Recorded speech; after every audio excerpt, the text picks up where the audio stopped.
right. Hello, everyone. Welcome to the third episode of Sunnyside's live streams, developer live streams. My name is Siavash. You guys might know me as Rainy on the Discord server. I'm the lead developer, game director. That's the one. On the game, joined by Sydney. You guys know her as Fem Chef on the server. She's the producer and narrative director of the game, and she's here to make sure I don't spoil everything. Let me just unmute her for a second. There we go. That's pretty much my job. Yep. I think you were a bit too loud. Let me just adjust that volume. I feel like the beginning of every stream is just fixing me. It is. Yeah, so we have actually quite a lot of you. So how was that intro? Yes. I'm not gonna lie, I'm emotional. That's it's so I had good. a big brain idea. I wanted to make you actually suggested to make an opening. And I was like, how can we have a smooth transition from starting soon to opening? Well, I'm gonna give you guys the secret. If you do stream and you want a smooth one, just make a video. Just make a video with the starting soon, and then you know what's gonna happen, and then you have that. But hi everyone. The chat is going through pretty quick, so I'm just gonna say hi to a bunch of you. Liz, I hope you enjoyed that. By the way, you did great art for us, so we had to do right by you, and that was our little gift. Yeah, make sure that it looks good. And yeah, Grandpa Marky, Miss Bubbles, hi. Hey Ren, how you doing? Yeah, everyone, thank you for joining. It's always great. It's always a bit nerve-wracking whenever we stream for us, no matter how many times we stream. But it's great that you guys make a really wholesome environment for us. As always, let us know if the audio is low or high. You know to deal with streams. The last one I said was Rainy Volume 20, Fem 120. I don't know if you fixed that or not. Yeah, I'm glad you guys really liked that intro. Yeah, so we wanted to definitely make a splash about when. Anyway, as always, I have a list that Fem has put together for me. So if I look to the left, that's what I'm doing. Yeah, so we have some huge announcements in this stream. Some announcements. So many announcements. Yeah, and for the first time, I think we can say that the announcements mostly involve you guys. Yep. Yeah, so so just stay tuned. We're gonna do our big announcement towards the end of the stream, of course. So yeah, don't go anywhere. It will be a fun one. We're gonna be announcing things throughout the stream.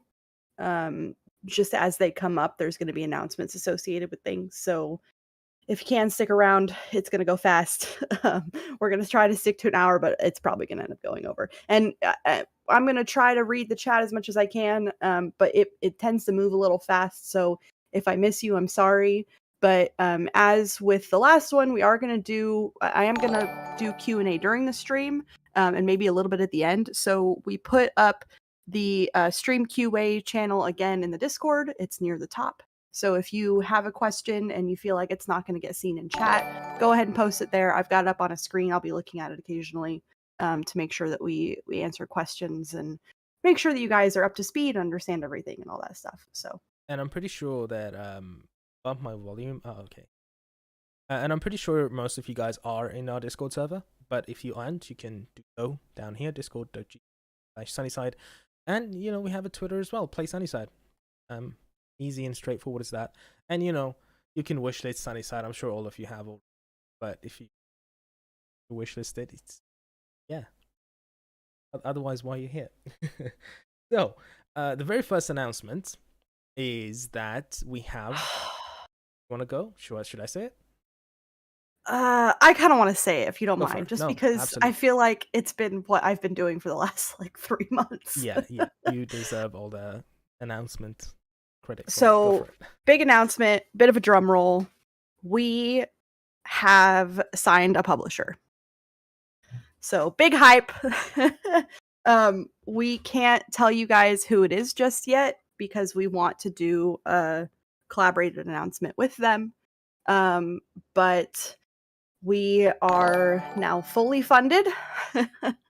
We have money that is going to last us through the year. We're all now full-time.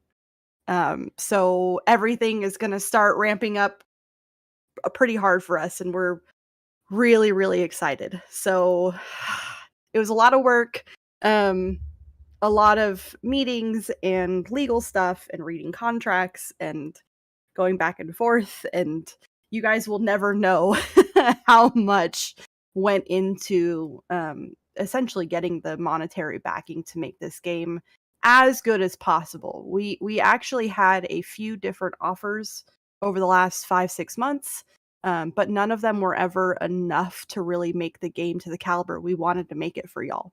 So we kind of held off, we pushed back a few times, and I think we're finally in a place where Sunnyside's not only going to get made, it's going to get made in a very high caliber, and it's going to I guess I feel like Sunnyside's going to be a game changer for the genre, for indies, for a whole bunch of things. And so because of the publisher we got, we're going to be able to do all that stuff. So really excited, really happy to finally tell you guys.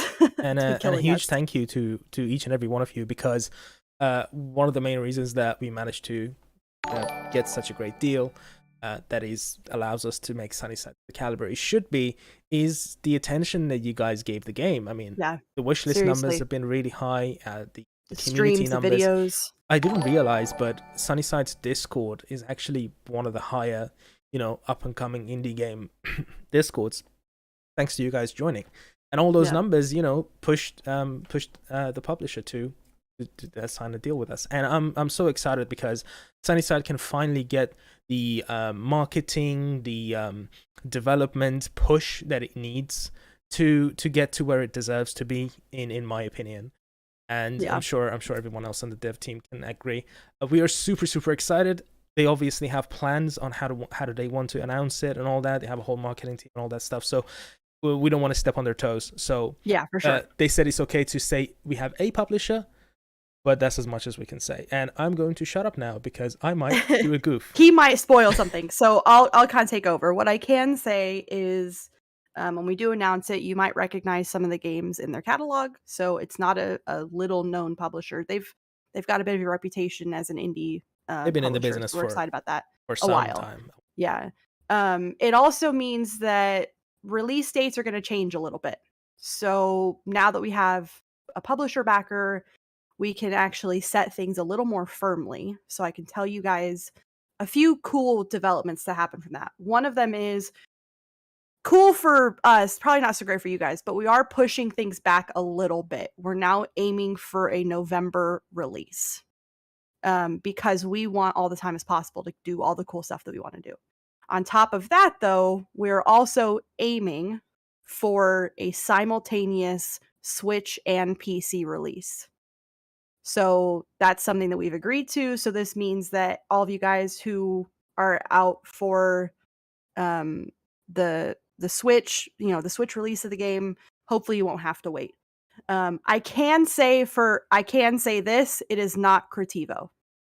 It's not we started a partnership with Creativo. It didn't quite work out, and so it's not going to be Creativo. It's somebody who is way bigger with a lot more money. So one of the things that they really wanted to do, and when they mentioned it, we were like, okay, fine, is that they wanted a Switch release at the same time as PC, because they believe that the game has a lot of potential on Switch as well as PC, and we couldn't agree more.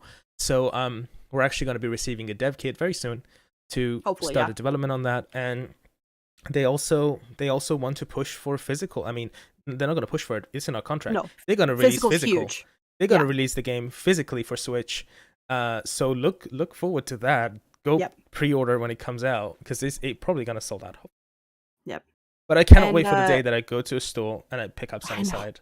We're all looking forward to that. Also, just to answer real quick, November of next year, so November 2022, we're going to try our darndest to not push anything to 2023. Square Enix, that would be amazing. I wish. I would love to add Tubi to Sunnyside, Yeah, right. Also, real quick, I just want to take a second. Can we all just admire Rainy's beautiful haircut? Oh, thank you. Thank you. Fantastic. I haven't had a haircut for 2 years now. So this is the first time after. Yes. I mean, Lauren, my lovely girlfriend, did her best to cut my hair. But at some point, I didn't even ask her to give me a haircut. But finally, I caved in. But thank you. I think just 1 second. I need to fix something about my audio. It's not so much that my volume is low. I have a filter on it that stops my audio from coming through. It's like a gate, and it's really low. I'm just gonna remove it and try not to be so noisy. Yeah, so you guys might hear a bit of a background noise, but it's at least you guys can hear when I mumble, because I do that a lot. They can still hear me though, right? Yeah, you're. All right, I'll just keep talking then. You're loud. So I'll just keep talking. So the other thing that we wanted to just kind of not really announce but reiterate is that the Influencer Alpha that all the influencers have been playing is ending on January 1st. They've known for a while. We've kind of told everybody, but I just want to reiterate that's going away January 1st. So if you're an Influencer Alpha and you did not do Kickstarter, you're going to lose access on January 1st. So if you haven't played it yet, better hurry because you're running out of time. Yeah. If you did, however, back Sunnyside on Kickstarter, whenever Kickstarter comes out, the alpha for Kickstarter comes out, you can stream it. We don't have any NDAs about that.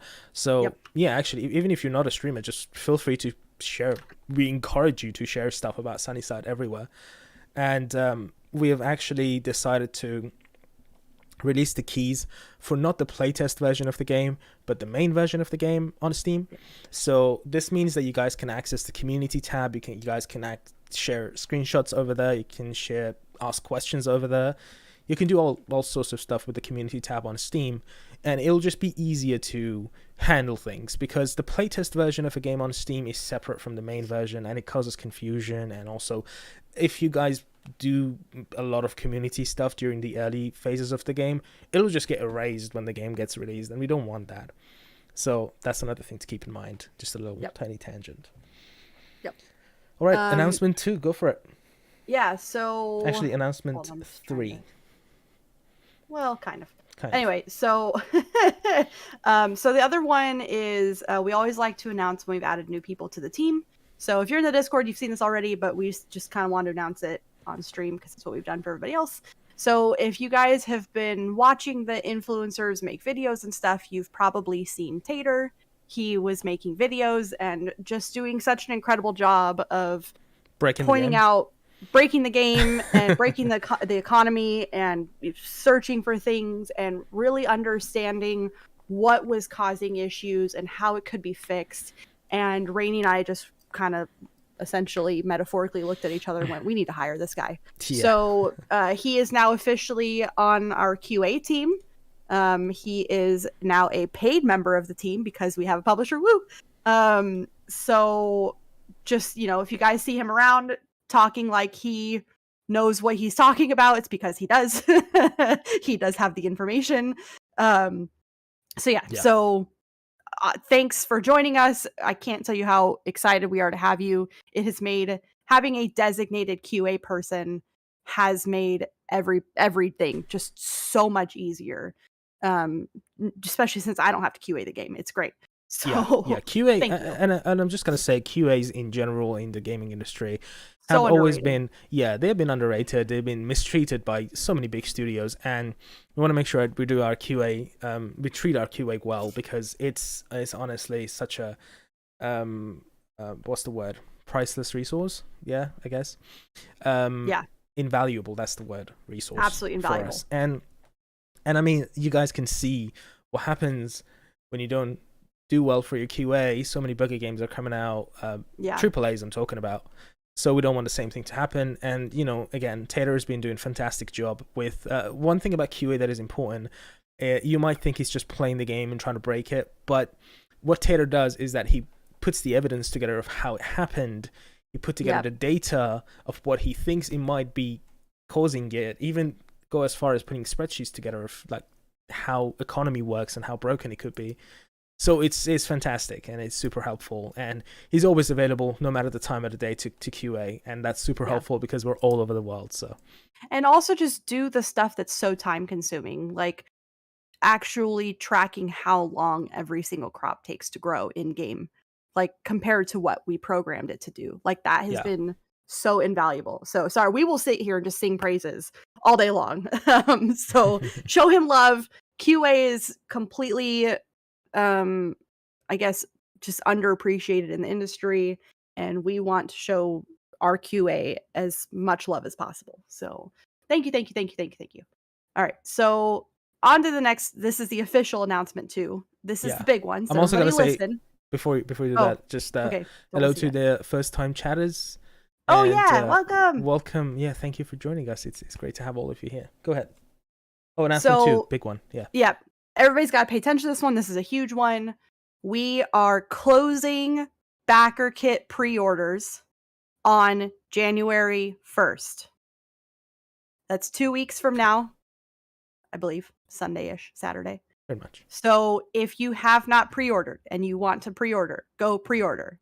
If you pre-ordered without early access and you changed your mind and you want early access, just send BackerKit an email. They'll ask us if it's okay. We have to approve it. And then you can, if you need to make any modifications to your order, if you, let's say we had some people who ordered pre-alpha or ordered the alpha access only without the full version of the game, not knowing that they were two different things, go ahead and email them. They'll take care of it. So you've got 2 weeks to get that all figured out. Get money together, whatever you have to do, tell your friends, do all the things, and then we are closing them, locking it down, no more pre-orders. So the purpose of that is that if you want to be involved in the alpha for BackerKit that starts on February 14th, you will need to pre-order now, because on January 1st, we're closing all that down. So if there are links down below, there are links on our website, there's links on the Discord.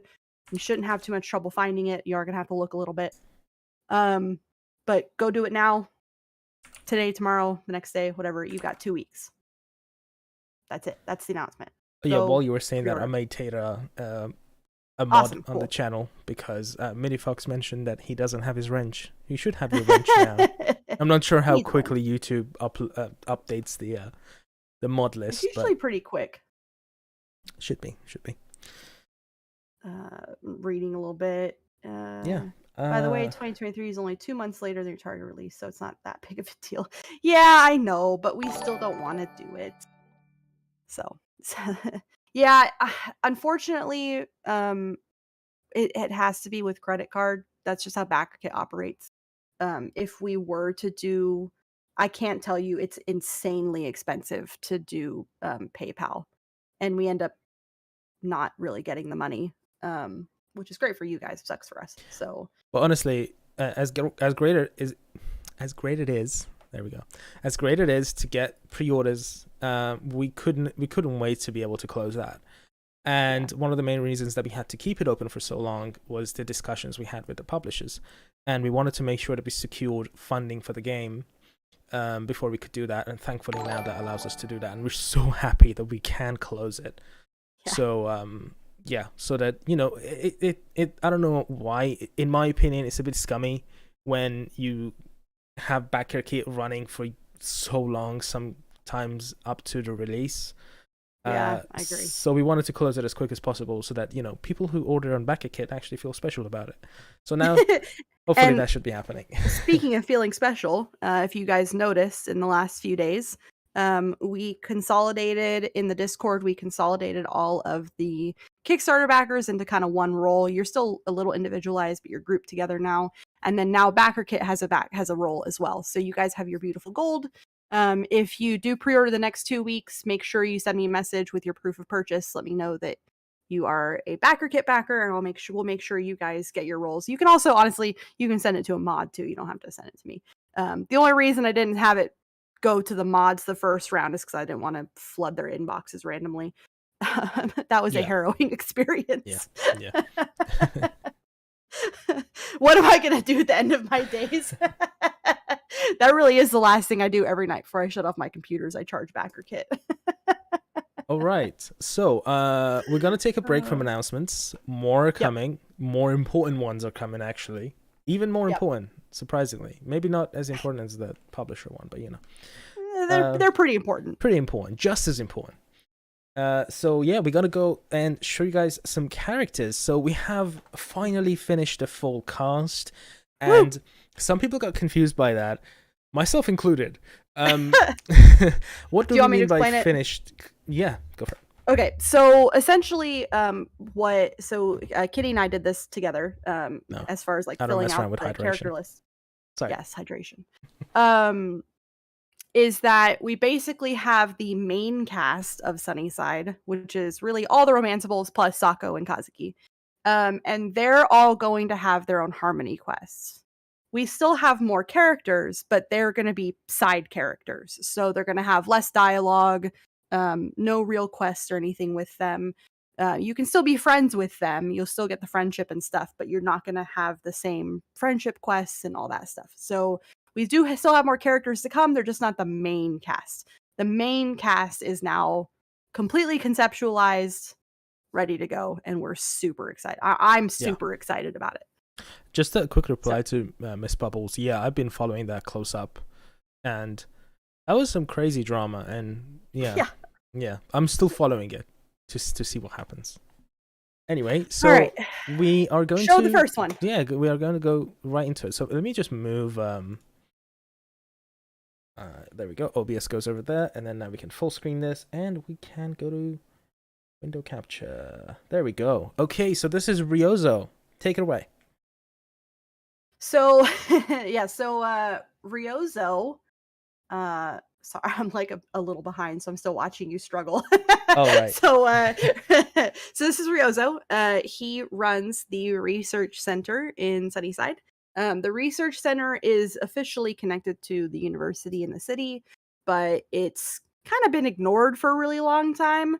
Nobody ever really used it. It just kind of was sitting there, and then Ryozo needed a place when he was at the university to continue his research, and they kind of pawned it off on him. So he is a botanist and an entomologist. Yeah. He studies plants and bugs. And so you'll see him kind of wandering around collecting samples. He gets a little excited about bugs. And I don't want to give away too much. We have a lot of stuff planned for him. But I can tell you that he is the one that Anhita works with, so they work together at the research center. So I'm very excited about his harmony quest and his story. It definitely it's a great one. It was really like simple at the start, but Sydney went in and put some interesting story in there. So I'm excited for you guys to go through his story. I think it was actually Kenna's the one that was it kind of came up with it, and then I kind of rounded it out. Yeah, he is a bachelor. Yes, he is one of the bachelors. Yep. So next one is the one that kind of was really popular when we announced her, and it's Yukio. There we go. So yeah, can I announce her age and stuff, or are we gonna keep those? Yeah, I'm okay with that. Real quick, I am gonna address something real quick that I'm seeing in the chat. All of the side characters are pretty much married. They're mostly parents, or they're older. So if they're single, they're available. If they're not single, that's why they're not available. So we're not making any side characters that are single that you'll be like pining after. Yes. That's why we have so many romanceables released, because we didn't want to do that. So they're all like parents. It's like, Fuyukaze and Stephanie's parents, and Parsa and Anhita's parents, and all the married couples. So I just want to get that out of the way. Anyway, here's Yukio.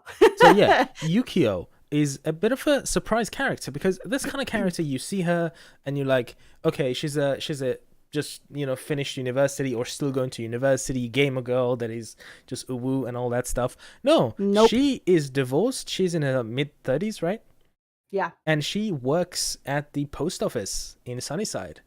And yes, she's romanceable, but I really love the twist that the writers on our team put on her. It kind of really breaks the norm on that. And yeah, she's definitely Miss Nintendo Switch Neon Edition. I didn't even notice that until somebody pointed it out.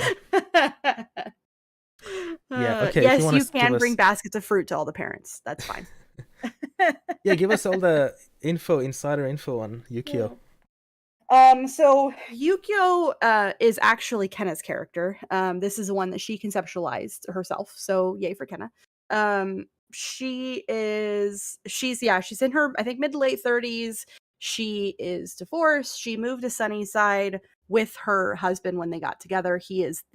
Her ex is the owner of the post office. And now they're divorced and they're still forced to work together. So there's going to be some interesting dynamics with that. I'm gonna quickly bring and the ex-husband. yeah, you can bring up Hideo. And she really just kind of, she's a little, she's energetic and she likes to play games and she's really kind of bouncy and fun and just kind of wants to live her life and do things the way that she wants to do them. And Hideo just didn't let her do that. And so she wasn't really like this when they were married. She was a lot more reserved and a little bit more, I hate to use the phrasing, but a little bit more controlled. And so now that they're divorced, she can just kind of be herself. She can dye her hair, grow it out, dress however she wants, and she's a little more free. And so you'll get that sense from her is that she is free now and she doesn't want to give that up. Whereas here's Hideo, this is her ex. The post office has actually been in his family since the beginning of Sunnyside and has been passed through his family. So it's always been owned by somebody from their lineage or whatever. And sorry, I'm reading the comments too. Just the gosh, her ex is also hot, the bisexual struggle. That was funny. So he takes himself pretty seriously. He, always dresses nice. You'll always see him in a suit. He is the one who has one of the screen names that's been in the map data that you guys have all been waiting to see what this person looks like. Here he is. This is the hot Hideo. Yes.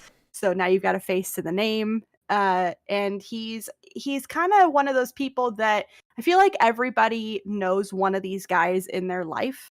And you either love him or you hate him. And so he's going to be one of the more divisive characters, I think. So yeah. Wait, somebody said he doesn't know. Wait, I missed it. Where is it? There was a really good good chat. Is the ex-husband a bachelor? Yes. Also, so somebody said no marrying any mom or dad characters, and I just kind of want to address that. Quick. There are no kids. There are no children in Sunnyside. For a very specific reason that you will find out through gameplay. There is one single mom of an older character, which is Hina, but we haven't talked about whether or not she's actually romanceable. So yes, I do recognize, we as a writing team recognize that it's important to recognize single parents. However, there's no kids in the game. So it was kind of like we had to choose what narrative we wanted to go with, and it was more important for us to follow the narrative of why there's no kids in Sunnyside. So just want to kind of get that out. Yes. So the next one we have is you wanted me to show the full cast image? Yes, yes, please. Yeah, let's it's not that we're like setting them aside because they have kids from previous relationship. It's that they're still married, which is why you can't get with them. Yes. Sorry, I'm trying to find that image actually, because it should be pinned in characters. In characters, concept art actually.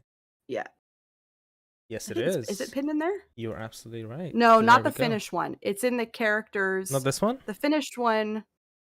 Oh no, this is old, isn't it? Yeah, the finished one is in character chat in the Sunnyside Discord. Right. Yeah. There we go. Character chat. Thank God you pinned these. There we go. Yeah, so this is the full cast of bachelors and bachelorettes. This is the selection you're gonna get, and yeah, I think we have a very diverse cast. In many ways, personality and background and age, and obviously ethnicity, sexual orientation, because we have that locked to the characters, and there's. I was gonna say there's somebody for anyone, but there are multiple people for anyone. Where the locked sexualities in the game might scare some people, but actually, it's the opposite. It will be it will, and it will give you also a lot of replayability when it comes down to it. Right. I think the next thing I want to highlight are some of the 3D models that have been made. Staring at this, like you said, I love the diversity of this cast. Yes. Like, I mean, obviously as writers, we set out to make a diverse cast like that. Obviously we tried to do that, we also tried to do it without making it feel like we were like pandering. And I'm just so proud of what we put together. It looks great. And the citizen characters I think are great. I'm just I'm just really excited. Yeah, there's a fine Really line excited. between inclusivity and pandering, and I think we've done a really good job of doing it justice, of doing it right. Yeah. And yeah, I'm just so glad that they're all done conceptually, and can't wait for you Same. guys to play the game. Right, so All right, the show next the thing, models. yeah, I wanted to highlight Alan's work, our character modeler. He has obviously modeled some of these characters since last time. I have them sorted by no particular order. So the first one that he's modeled is Kyle. And he is in the chat, actually. Hype. You guys absolutely love him. And, you know, I'll be honest, I didn't think he'll be as popular as he turned out to be. And, you know, yeah, I don't think Kyle expected him to be as popular. I don't think even Kyle himself did. So for those of you that actually, Kyle on YouTube, your name is just your name. So yeah, he's actually in the chat if you want to say hi to everyone. But he was one of our Kickstarter backers of the highest tier possible, which would allow you to make your own, kind of conceptualize your own character to add to the Sunnyside. And yeah, there we go. Hi. Yeah, I'm really glad that we could have this quality of work to put out for our super high paying backers, because more than often, again, Kickstarter games go wrong with especially with the tiers that allow you to add your own character, own your own kingdom. Anyway, and yeah, this is Kyle, and there's some more views of him. Actually, it's not just that one. And yeah, he has his little tool thing, and actually, Kyle himself, the real Kyle, he gave us a lot of input, as every other backer did, about his character, and I think it turned out really nice. His character to me is very genuine, like it's really real, which is I think is it works really well. Yeah, Okay. one of the things that, because you know, we gave all of the citizen backers, you know, the opportunity to basically make any kind of character they wanted. So it could be a self-insert, it could be a friend, which is what happened too. It could be, you know, anything that you wanted, and everybody really had the opportunity to like make the perfect version of yourself, make yourself buff, make yourself, you know, whatever. And everybody was pretty cool about just like, no, I just want to make like a normal character. And one of the specifications that Kyle made was that he want him to just kind of be average size. So, and I think Kyrie and Alan both did a great job of representing that he's, you know, he's not like fit, but he's not out of shape. He's just kind of average looking, and I just really like that. I think he looks great. Yeah. So the next one is for you, Kaze. Again, another Kickstarter backer character, and Alan has put a lot of detail into him, with his headphone and the shading. I think the shading is just fantastic on the character. Yeah. And, you know, Sunnyside was obviously very much inspired by Persona, especially back when I was working on it by myself. And so one of the things that I really wanted to do when the game got bigger was that I wanted to have characters that are at least close to the quality that Persona has. And I think we have nearly reached that. And I totally agree. It makes me very happy. Yeah. This is average. Yeah, so this is Ryder X's characters, another one of the citizens. You know, like I said, we let them choose the hair and the eyes and the outfits and all that stuff. So I don't want anybody coming after me or for the fact that he's got red hair. It's anime. It's fine. It'll be okay. But yeah, I think he came out absolutely fantastic. I think it looks great. And another, yeah, so he's sorry, I was gonna switch to the Thanks character. If you have something to say, that's fine. go for it. Okay, so my favorite, Xander. Yeah, there we go. So we actually have a few of his outfits, just two actually. So this is his casual. I think we reworked it a little bit more. We did. So this might be an older image of him, but this is also his image when he's working at the mill, I believe. With apron, yeah. Yeah, with apron, and then there's one. You guys know all about Xander, and you know he looks so good. Yeah, he does, and there's a whole war between Gabriel and Xander, and you know, you're at least for Xander me, or Gabriel, you know. I absolutely love how Xander came out. I think he looks fantastic. He's one of our tall boys. and I think his hair looks great. I think the facial hair came out great. I'm so excited about ugh, I just think I'm so excited about him. I love the boots. The boots Yeah. are so spot on. He's former military, and when I don't know if you guys know anybody military, but generally when you get out, one of two things happen. You either are so comfortable with wearing and dressing the way that you always had to that you just kind of keep doing it, or you hate it so much that you like swing in the complete other direction. And he's kind of one of the ones who's like still comfortable with it, and you end up keeping your boots. And so I just kind of really wanted him to keep wearing his military issue boots. So yeah, I really like it. I think he came out great. Right. So the next one is Hanako. And Oh, yeah, sorry, real quick. Somebody asked what Fuyu's shirt says. I believe it says cold, if I remember correctly. If Ryder's in the chat, he can correct me, but I'm pretty sure it says cold. I think so Sorry. too. I think it's something. Was it Carrie that just came up with that? No, it was something he specified. Oh, okay. Yeah. Yeah. Oh So, yeah, I'm totally romancing Xander. Absolutely. Hanako, which she is hot-headed Sorry. as hell. Somebody pointed out he reminds me of the blacksmith Angel from SAO. Yes, that is actually one of his inspiration characters. Sorry, I got really excited. Yes, this is Hanako. Yeah. Yay! Yeah, Hanako, and yeah, she's one of the bachelorettes. I can't speak Bachelorettes. today. I woke up today and decided not to talk. So yeah, she's one of my favorites, and yeah, I'm gonna have to play the game Hana a few Koala. times to be able to romance her. Yeah, so you were saying this is Hana Koala. Yeah, Hana you guys Koala, have seen her comment on the map of the game during streams, and she's the snarky, sassy one. Yep. And yeah, she's a bit sassy. That's an understatement. She's very sassy. I love how much just hair that she has. She has. I think it's crap great. ton of hair. so much hair. That's gonna be fun to play with. Trying to figure out the physics for her hair. Oh, that'll be so much fun. But yeah, she came out great. She's got some hips on her. We kind of wanted to make her. She's very short compared to a lot of the other characters, so we wanted to make her like short and kind of pear shaped. So she's got some wider hips than shoulders, and she's definitely got that like slightly different body shape, I think, which I think was a bit of a challenge for everybody to like. You get so used to drawing characters, make characters a certain way, so that I will say that we put our artists through the ringer, and they've definitely stepped up with all the different body types that we threw at them. Absolutely. So yeah.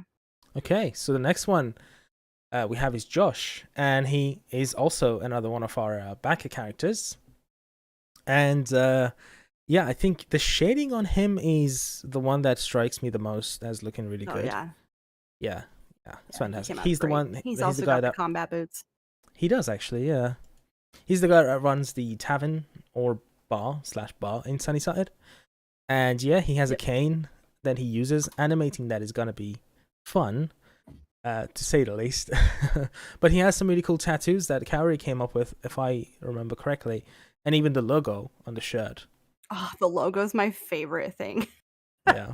It's literally my favorite thing. So Josh is Rin's citizen character. This was a friend of hers who sadly isn't with us anymore, and she kind of wanted to immemorialize him. Whatever. I think immortalize and memorialize whatever. got mixed Memorialize. There we go. So here he is. He's got the tattoos are straight from the inspiration. We wanted to put something on his shirt. We didn't just want it to be black, and I've talked about this in another stream, but just to go over it again, we asked her what his favorite band was, and she told us it was Slipknot. And so as a team, we kind of threw around some other band names that might be similar, and we looked up different like actual Navy knots and stuff, because that's what Slipknot is. And we came up with Lariat Loop, and then Kaori created this just incredible logo that's actually a Lariat Loop. That's what it looks like. Yeah. And I think it's great. I think I made a mistake, by the way. Rin just corrected me. I think the tattoos were his IRL tattoos. Yeah, I said that. Oh, you said that. Okay, yeah. because I said Yeah. that Carrie came up with the tattoos. Yeah, that was incorrect. Carrie came up with the Oh, no. The tattoos are straight from the logo. from the inspiration. Yeah. Yeah. Kaori came up with the logo. Does he require the cane? TBD. Yeah. We haven't decided how we want to model it, but there is some story elements that are going to happen with the cane, so I don't want to give too much away. And yeah, Sandy-chan, thank you for joining us. I'm glad you could catch the stream. Welcome. I think, is that everyone? Yeah, that's everyone in terms everybody. of characters. So I'm gonna switch to my face. So excited. Yeah. So Can you want to announce that? Okay. Yes, I do. Okay, so we have a little surprise for you guys. Matt wanted to put something special together for everybody. And I'm super excited about it, and I really hope you guys enjoy it. Yes. I don't really want to say anything other than that, but if you are just listening and not watching, definitely turn your eyes to the screen. We've got something really cool for you. Yeah, just one thing to mention is that the video format that I got was a bit weird to work with, so there might be some issues with volume and stuff, but I hope it goes smoothly.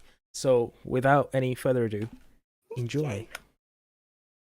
Oh, he's flipped. Let's try to fix him.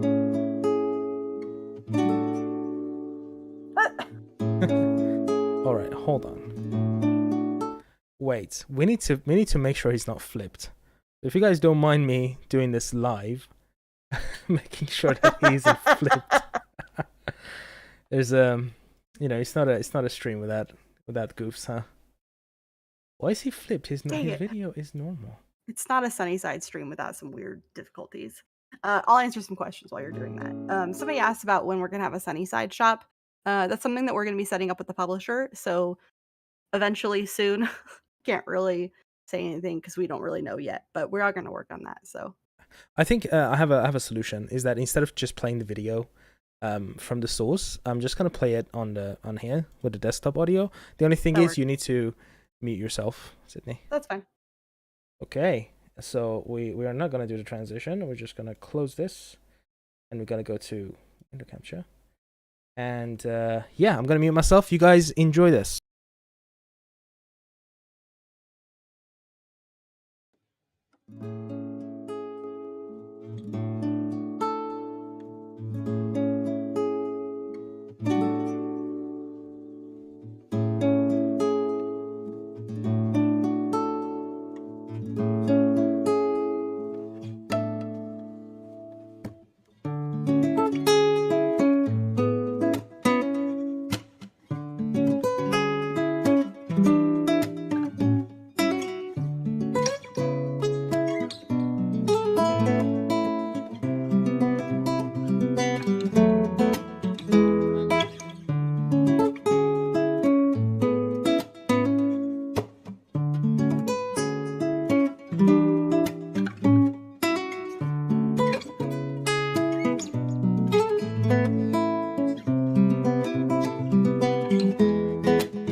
right, why don't we all just give a round of applause to Matt for that? Just from behind your So screens and good. computers. Your audio is really loud again. There we go. Sorry. Yeah, he crushed it. And when I saw that video, so then he good. emailed it to me. I was so excited to put it in the stream, and I thought it's just gonna be such a treat for the stream. And yeah, I saw some of you guys, actually, I think it was only one person, I'm not sure, asking about buying the OST. You know, one of the focuses of the publisher was the music. They really loved the music, and they wanted to go all out with the marketing. So there is a potential for vinyl. Yeah. And yeah, I'm gonna make sure to get one before we put it on sale, because it's gonna get sold. We're also we have discussed with Matt doing Spotify, so that is a goal in the future. And I saw some people simping over Matt. He is married. He has a beautiful son. Leave him alone. He's off the market. Keep it PG. Bless him. Yeah, I'm really glad you guys enjoyed that. That was fantastic. I couldn't wait for that. So the next thing we're gonna jump on. This is a jam-packed stream. Yeah, this is the next huge announcement. So ramping up. Oh yeah, it is. Okay, so we're gonna be jumping into the game, and yeah. So audio again, as always, might be a bit of an issue. So I'm gonna make sure that I have Windows 11's really hard to find volume mixer. There we go. So yeah, we're gonna run Sunnyside, and I give you guys a warning. I packaged the game right before the stream because I had some bug fixes in there. So I pray to the gods of game deving that it's gonna be running fine. I thought you were gonna run it in Engine. Not for the main menu and stuff, no. Oh, okay. Right. Let's go to this one. Sunny Stan's thirst is strong. And let's run Sunnyside. Sorry, that's funny.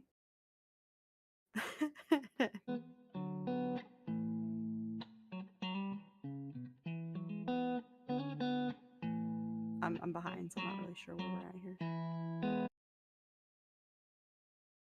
Alright, I've lowered the volume enough.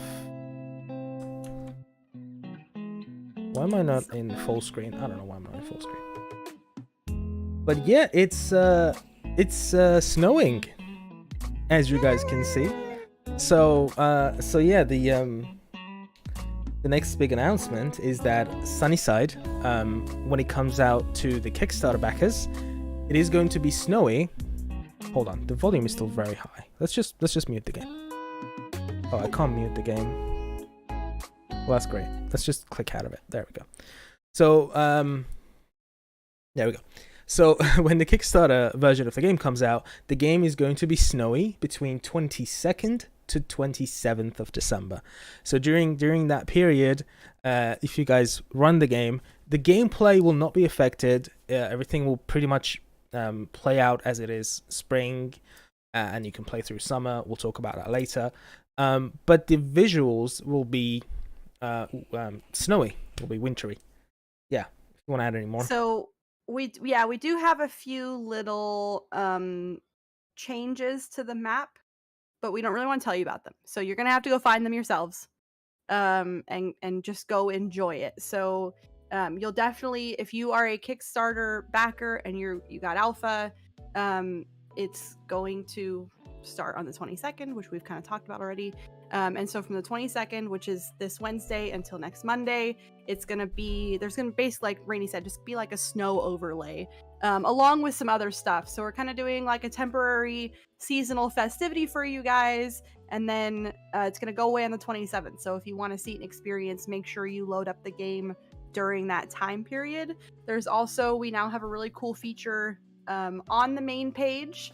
A few cool new features on the main page. I'll just talk about one, then Rainy, you can talk about the other ones. Is my favorite really is the bulletin board. So it's connected in a way that we're going to be able to send live updates to you guys without having to repackage and re-upload the game and have you guys update. So Kevin, my other half, he put in a lot of time for us linking this to our website so that I can go in there and just change it and update it, and it pulls directly from the website. So every time you load up, there's going to be something there. You'll want to kind of read it and check it out. I think it's really freaking cool, and I'm really excited about it. So Yeah, and we can and connect there's some links other to stuff. it. Yeah, we can connect links to it Yeah. and stuff. Currently, it's connected to our Rainy-Bugs. We will come back to that as well. But yeah, we have the nice bulletin board. So as Sydney said, Kevin put this together on the back end of our website so that we can change it and edit it, and we don't need to push an update through the game.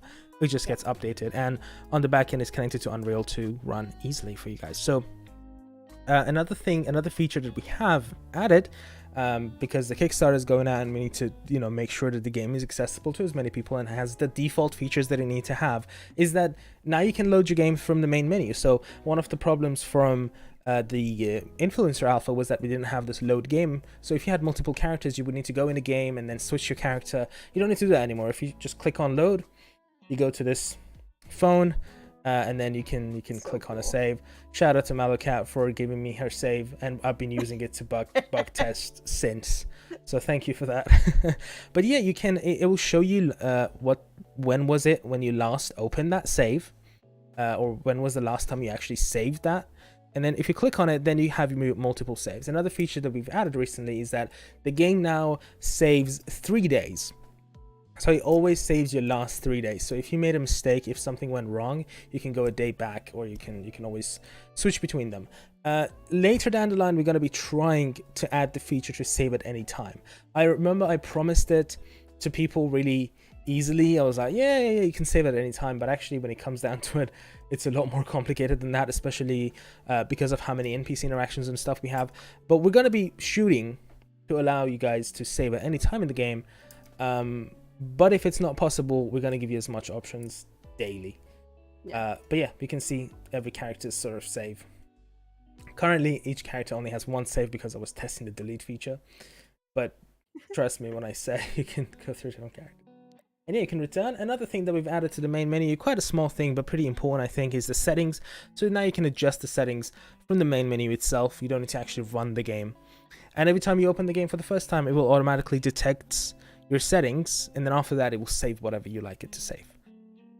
Yeah, and on the topic of performance, I finally have some kind of close to concrete answer for you guys, at least for the Kickstarter version of the game. Thanks to Tater, actually, we've been testing the game a lot. And Tater, if you can quickly just write your graphics card in the chat for me so that I can remember what it was in AMD terms. If you have a 1060 graphics card, you can run the game at a smooth 50 to 60 frames on medium settings. Anything higher than that, obviously you're going to be able to run the game a lot smoother. If you have a 1080, preferably a 2060, you're going to be able to run the game pretty smoothly on high. Anything higher than that, then I mean ultra and all that stuff. Ultra and high in terms of Sunnyside doesn't make that much of a difference because of the art style that we have. And in terms of if you have an AMD graphics card, that will be a Radeon RX 480. So you can run the game on medium, on good performance, and higher settings from there. I'm not too familiar with AMD graphics card, I'm sorry. Yeah, I have a Radeon like 5 something, and my settings are a little wonked out, but I can run on high, no problem. So yeah, I'm just actually gonna press this continue and load my latest save. Not sure whose save this is gonna load. Hopefully it's gonna be Ren. Ren as in the name of my character. All right, there we go. So another thing that we've done is that we have overhauled the whole lighting in the game. So lighting is a lot better now. Both the characters get lit a lot more accurately when they're in the light. And another thing that was really important for us, and we're still working on this, is to make sure that the skin tones are reflected correctly. So that the darker skin tones are properly dark and the lighter ones don't blind you. glow. Yeah, don't glow. So it's usually kind of hard to get that middle point, but we're still working for it.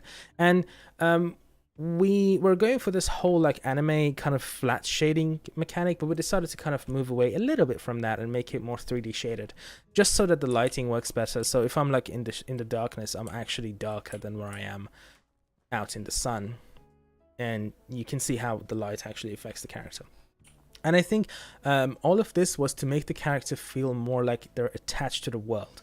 We got to a point where the character would kind of stand out, like they were a cutout that was added to the world. But I think we've reached a good middle ground for now, at least. Yeah, I think we still got a little bit of work to do, but I think it's definitely getting better. Yes. The lighting actually includes a lot of the lightings in the shops. So I'm going to use our super secret dev debug menu to go to Sockos. So one of the problems that we had with lighting was the shop lightings. It looked terrible before because we really didn't have proper lighting, but now we actually have proper lighting inside the shops, and I think it looks fantastic. Obviously interior wise we're still working on some of them. You can see some of the areas that's been finished is super detailed, like all this stuff in Sockos. We even added lights to the fridges, but this area back here is still is under work. But that otherwise, was a great touch, by the way, the refrigerator lights. Thank you. It's something I ever would have thought about. And when I remember when I loaded it up, and I was just like, oh damn, that's cool. Like, looks great. As much of a level designer person you are, I am a light person. Lighting person. And yeah, it actually is the same for all the shops. So if we go to Heroes, he also got some lights in there that makes his shop look a bit nicer. And so does Kaze and Gabe's and all the other. Another thing that I wanted to highlight quickly is the recycle machine. I wanted to talk about fog as well, but we're going to have to do that over in the engine where I have more control over the weather and everything. But yeah, finally we have the recycle machines added. So when it comes to the loop of the game, in terms of gathering resources, crafting things, building blueprints, and then making them, there was a missing link.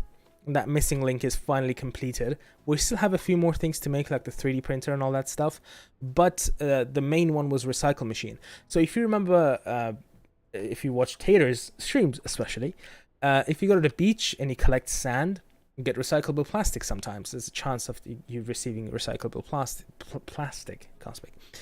And even if you eat something that has a wrapper around it, like a chocolate bar, you will get recyclable plastic from that wrapper. If you drink if you have a drink from a can, like a soda or something, then you will get recyclable metal, and then you can recycle those materials to get crafting materials back. Some of these actually are only accessible, or what's the word? Yeah, I guess accessible through recycling. So yeah, this is the UI for it. We're really happy with it. But if you put any recyclable plastic down here, I don't have any recyclable metal right now, but the recyclable plastic, it tells me what I'm going to get, and it also tells you the estimated time for how long it will take to recycle. You press start, and then it starts counting down. The more stuff you put in there, the longer it takes, and sometimes if it's late in the day, you might have to sleep before the next day that you can get your things out. And if you go to the beach, I'm going to quickly go to the beach. We don't have a travel point to the beach, so I'm just going to speed up the game and then run quickly to the beach. Oh, now the game's too fast. There we go. And let me give myself a bucket as well, because you need to buy your tools or collect them. Bucket is one of those tools that you need to actually purchase. So we equip the tool, and if I remember correctly, yeah, now we have an animation for collecting sand. So before there was a bit of an exploit where you could just click and constantly get sand, but now sand actually takes time to collect. So sorry, Tater.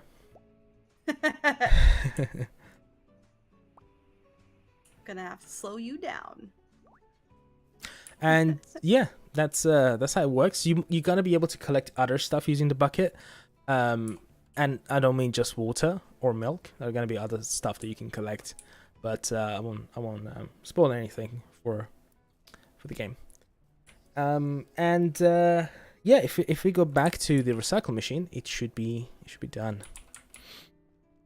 There we go, finished. And I collect my resources. I got hard plastic pellet.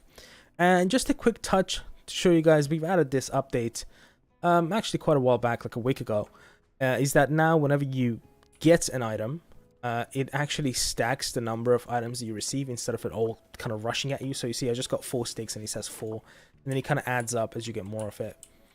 Just a little bit of a tiny overhaul to mention over there as well. And yeah, that's all the stuff about recycle machine. But that's not all, because we have a whole new area on the map now. We have a new building that was added to the map. and this is really a collaboration of myself and Sydney. I modeled the building, actually the whole team, I would say. I modeled the building, Sydney put together everything on the map, and Ken and Ren put together all the smaller assets like the chairs and the tables and stuff. But yeah, everyone, ladies and gentlemen, welcome to Naka. This is the rundown restaurant by the river. You can give some story and whatever you want. Yeah, so I was just gonna say, really the entire team worked on this because Kaori and Alan, worked on Sebastian, and then Kenna did the writing for the shop menu and stuff. So really the entire team worked on this. And I think it looks just. And I'm gonna say it's not fully done yet. We have a lot of assets that we need to put up. You didn't pull the new map, I don't think. Yeah, no, this is not the latest Those chairs map. Look wrong. Yeah. Dang. The interior looks totally different. But yeah, so. They give some backstory on Naka. Oh yeah, sorry, backstory. I was just distracted how pretty it is. So this is Hina's restaurant. She opened this 20-ish years ago. After she became a famous chef in Japan, she kind of went back home and opened up her first restaurant, and it was really popular for a really long time. That's why there's so many tables and chairs. But a few years ago ish, about 10 years ago ish, she started getting sick, and she isn't quite able to work at the same capacity she used to, so quality kind of dropped. And now it's not quite as famous or as popular or as really as good. So yeah, I don't want to give away too much, but yeah, so it's a really pretty restaurant, but you can tell it's seen better days. Yeah, and I'm gonna quickly say Mizuru. Yeah, that is a full 3D mini map up there, and in fact, I'm gonna show you guys the new areas that we've added. Obviously, Naka has a whole new section, so we added the mini building for Naka. Don't mind the cow for the logo, that's just still under work. But now you can actually see Kazuki's place on the map, and it actually has some reviews, and it has some stuff written about it. It shouldn't be always open. I think that's a that's wrong about. It is probably just a incorrect value. But yeah, now that's there. And also we have the caves, which are back here. And I can actually see it on the minimap, which should help a lot of people. But we actually have all of the props for the minimap finished, modeled, at least for the KickStarter Alpha. And so we're going to connect a lot of these bridges that caused confusion during the Influencer Alpha.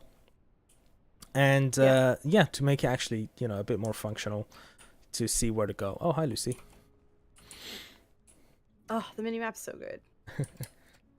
Right. Actually, yeah, caves. We haven't really announced it during this stream. So instead of closing the engine and showing you guys how it looks, I'm actually gonna go there to show you the functionality of the caves. And I can teleport there. I'll teleport there. So this is the cave's entrance, and it is by where the that's where the Takahashi's is, that's where Cat lives, and that's where the park is. So you kind of follow this trail, and it is on the mini map as well, as you can see. But it's just a different level in terms of the back end of the engine that gets loaded in. And yeah, I think Sydney's done a great job of putting the map together. Oh, thanks. And yeah, and then they're not mines. They're not mines. No, they're caves. And it gets quite moody and eerie in here when you go inside.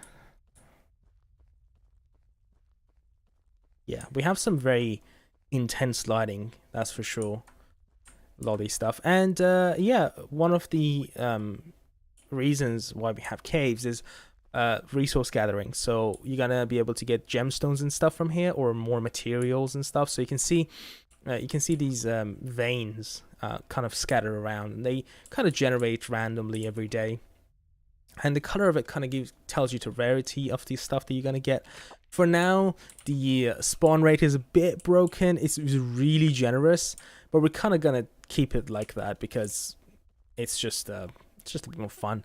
And also, we don't want to have to fiddle with numbers, and we rather fix bugs and then come back to the numbers. I'm just gonna wait a little bit until my stamina's going up really quick because I've eaten.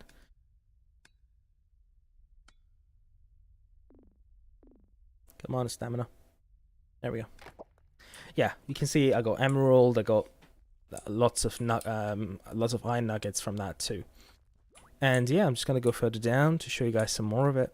And this is the entrance to the caves. This is not even considered a level of the caves.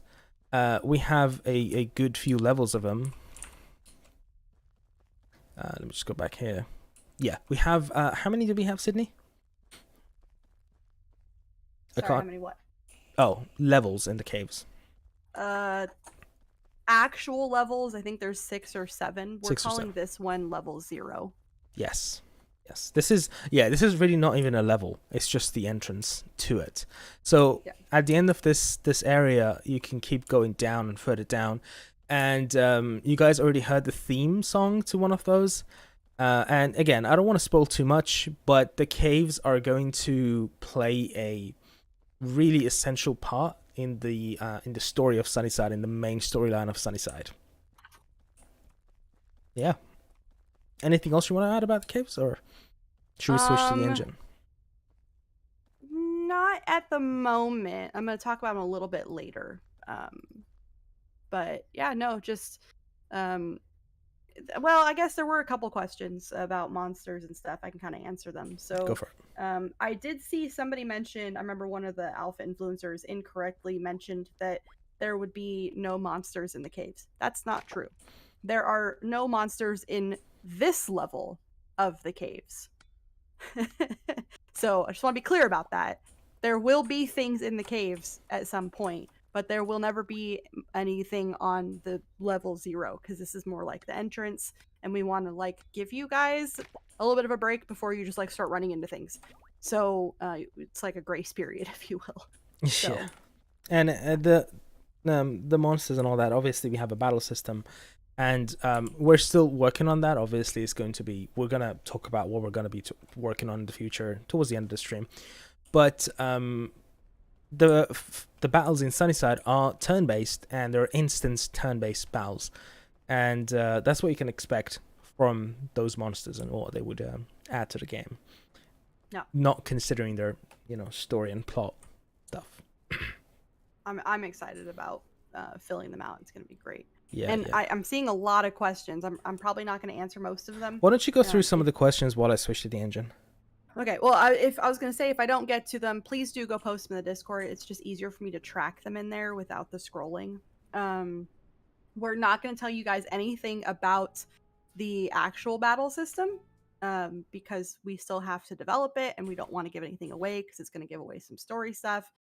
So I'm not going to answer a whole lot of questions about how it works or anything like that. What I will say is it's going to be turn-based. We will have some weapons along with some other things. So, but what I will say is this, is any ideas that you have about caves and mines from other farming games, completely throw those out the window. We're not doing anything the way that any of those other games have ever done it. So don't use those as like a baseline of expectations. So the ability to grow things or harvest things, or the way battle works, or the way that you explore them, none of it is going to be even remotely similar. So that's kind of why we're not answering questions, because it's going to be so completely different from anything that you're used to. And I don't want to like also just like give it all away. But I will just say, yeah, just get it all out of your head. Yeah. We're going a completely different route. The only thing I'm going to say about expectation is that it's a lot less farm sim than it is classic JRPG storytelling. Like, the classics like Final Fantasy or Chrono Trigger and all those games. Yeah, that's the kind of plot and story you can expect from Sunnyside. It's going to be quite deep. Yeah. Yeah, very different. Very, very different. But we're so excited to tell it. And it's so unique. Yeah. We had to convince our publisher to trust us with this. Yeah. Thankfully, the person we had to convince was a little bit of a weeb, so he understood the nuances really well. So what I wanted to talk about, and the reason I opened the engine to begin with, is is it's the new fog stuff that we added. So we changed the fog of the engine to volumetric fog. And if you're an Unreal dev, you might be like, okay, that's not that big of a deal because Unreal comes with volumetric fog and you can turn it on. The big deal about it is the fact that we can have volumetric fog because it's so expensive to run, and we want to make sure Sunnyside is as accessible as possible as different hardwares, especially on a puny device like Nintendo Switch.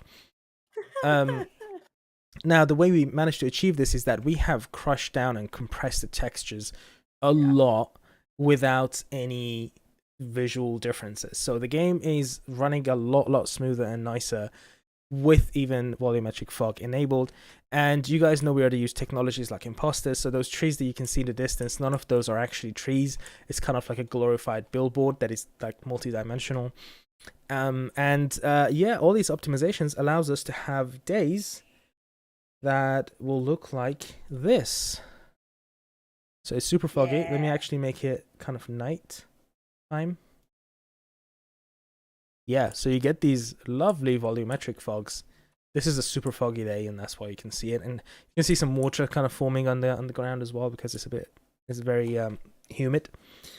But yeah, we can add this, and this was kind of the result of us adding the caves. We decided to go with the volumetric fog to give that feeling of the cave, and we said let's just add it to the entire game. So we added a lot more light sources. As you can see, Hero's Place just looks so different with all these real light sources around. Let me just put it on the game mode so that all those weird stations are gone. But yeah, all these glow in the fog, and I think it looks a lot more intense, especially if I turn the weather of the game to like thunderstorm. You get even more of a fog around the lights during thunderstorm. So yeah, I think we did a whole like Twitter post about the lighting and how it's changed, and it was one of our most watched Twitter post videos. It was. Everybody it loves it. It looks so See, good. I'll put it simply. Our mission is that Sunnyside has to look so good that at any point in the game, if you take a screenshot, you should be able to have that as your wallpaper. Yeah, that's really kind of what we measure everything with. And yeah, I think it looks pretty good. I especially love to go here and frame this. Like, I'm not even using any specific camera or anything. I'm just walking around the map, but this frame, I really love this frame. So yeah, that's all the lighting updates. And also another thing is that all those lights, because of all the optimization that we've done, all those lights actually cast shadows as well. Now, the shadows won't be very crisp on medium settings, and on low settings, the shadows will be gone to make sure that your hardware can run it. But if you run on high, the shadows will be pretty crisp and nice looking. So yeah, the next one is a tiny one, is that we've changed the way the calendar looks, because watching all the streamers' faces get flashed with white light whenever they go to sleep was funny, but it was painful at the same time. So yeah, we decided to make the calendar look a little bit different. So if I just quickly open it up over here. So this is what the calendar looks like. You guys remember the window by the side, and then there's the calendar. Now this is what the calendar looks like. It's darker, it's nicer looking. We decided to make it a little bit more simple so that it's easier to go through seasons, but the image up here can be changed, so we can actually add more images throughout the game, maybe. Yeah, so that's just a tiny announcement. Next one is about cooking, and I think I will have you, Sydney, go through that one. Yeah, in depth. Me? Yeah, we've been reworking the cutting board, which is probably our main cooking device, cookware. Yeah. Sorry, I was chewing. We've had a bunch of ideas for how we want the cooking system to work, and we've kind of changed them a few times, and I think we finally landed on what we want to do. It might be, for those of you who are getting alpha access on Wednesday and who have influencer alpha, it might be still wonky for a while. Stuff might not cook properly. We're still working on it and getting it operational. So if you have problems, go ahead and report them, but we're kind of aware too. But basically what we did is we've reworked it so we're using what's called a tag system, which probably doesn't really make much difference to you guys, but basically what it means on the back end is that we can allow you to discover recipes by changing out ingredients. So let's say you know that the recipe calls for steak and soy sauce and garlic, but you want to see what happens if you use peppercorn instead of garlic, or garlic instead of peppercorn. So it's not going to be something where you can literally just throw random crap together. You really kind of are going to have to tap into some real world cooking knowledge, because I'm the one making it. So you'll kind of have to, like, oh, this thing, might work with this thing. And so we are going to tell you what the tags are. So it'll say that it's a spice, or it's an herb, or it's a vegetable, or it's a leafy green or something. And so basically most, not all, but most of those things will therefore be interchangeable. So the back end recipe is going to say, steak, spice, and soy sauce, and then you can play with whatever spice you want to use. So we're gonna give you guys that freedom to kind of play around. To By go the way, along with Sydney, that, repeat after me. Herb. Herb. There Shut up. They're herbs. Herbs. Just the H is just gone. Herbs. So to go along with the kind of expanded cooking, we're also going to have, you've already seen we have 2 different appliances you can cook on. We have the grill and the cutting board. There are going to be more. We're going to have a stove. We're going to have an oven.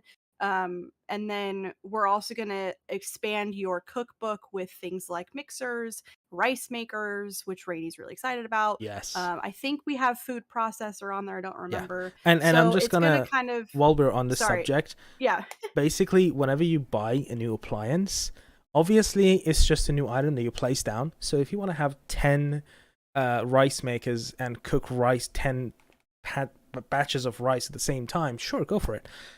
Because it's not like you're upgrading your kitchen. You're literally buying a new item. And whenever you buy the new rice cooker, you place it down wherever you want it to be. If you want to put it on the floor, sure. But then whenever you use it, kind of akin to the cutting board or the grill, you kind of zoom in the camera down onto it, and then you actually get to press the buttons on it to turn it on, to put the rice inside. And the way we're designing Sunnyside, and this is kind of the design philosophy of the game, is that the systems are designed kind of isolated and individual from each other, but they work together in the front end because the player wanted to work together. So what I mean is, if you want to put a rice cooker at the back of your barn next to your cows, cool, do it. Sure, go for it. Go for it. And it's not like you have a set kitchen somewhere in your house that you have to upgrade with a rice cooker. You can buy that rice cooker, you can build those kitchen counters, and then you can put them together, and then you get yourself a bit of a kitchen. Kind of like, it's more of an approach like Sims does. Very, very similar to the way the Sims approaches it. The difference is the way that the Sims does it. Sorry, I'm just going to interrupt you. The way that the Sims does it is you basically you select the ingredient or the item, and from there it does let you create new things. But we're going a slightly different route in that you are going to have to move through the different processes. Oh yeah, I was mostly talking about an overall thing. The placement of items, actually. Yeah, so what I mean is that it's going to be more convenient for you if they're closer to each other, because there will be a lot less back and forth. But like, if you want to make a rice bowl, you're going to have to cook the rice in the rice cooker.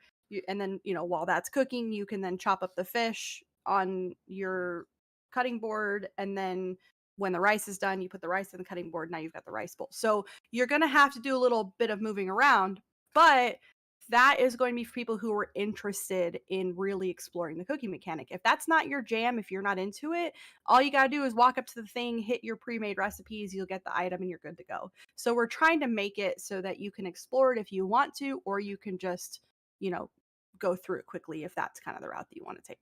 Yeah. And so this excites me just a lot, because say you want to make a pizza in the game.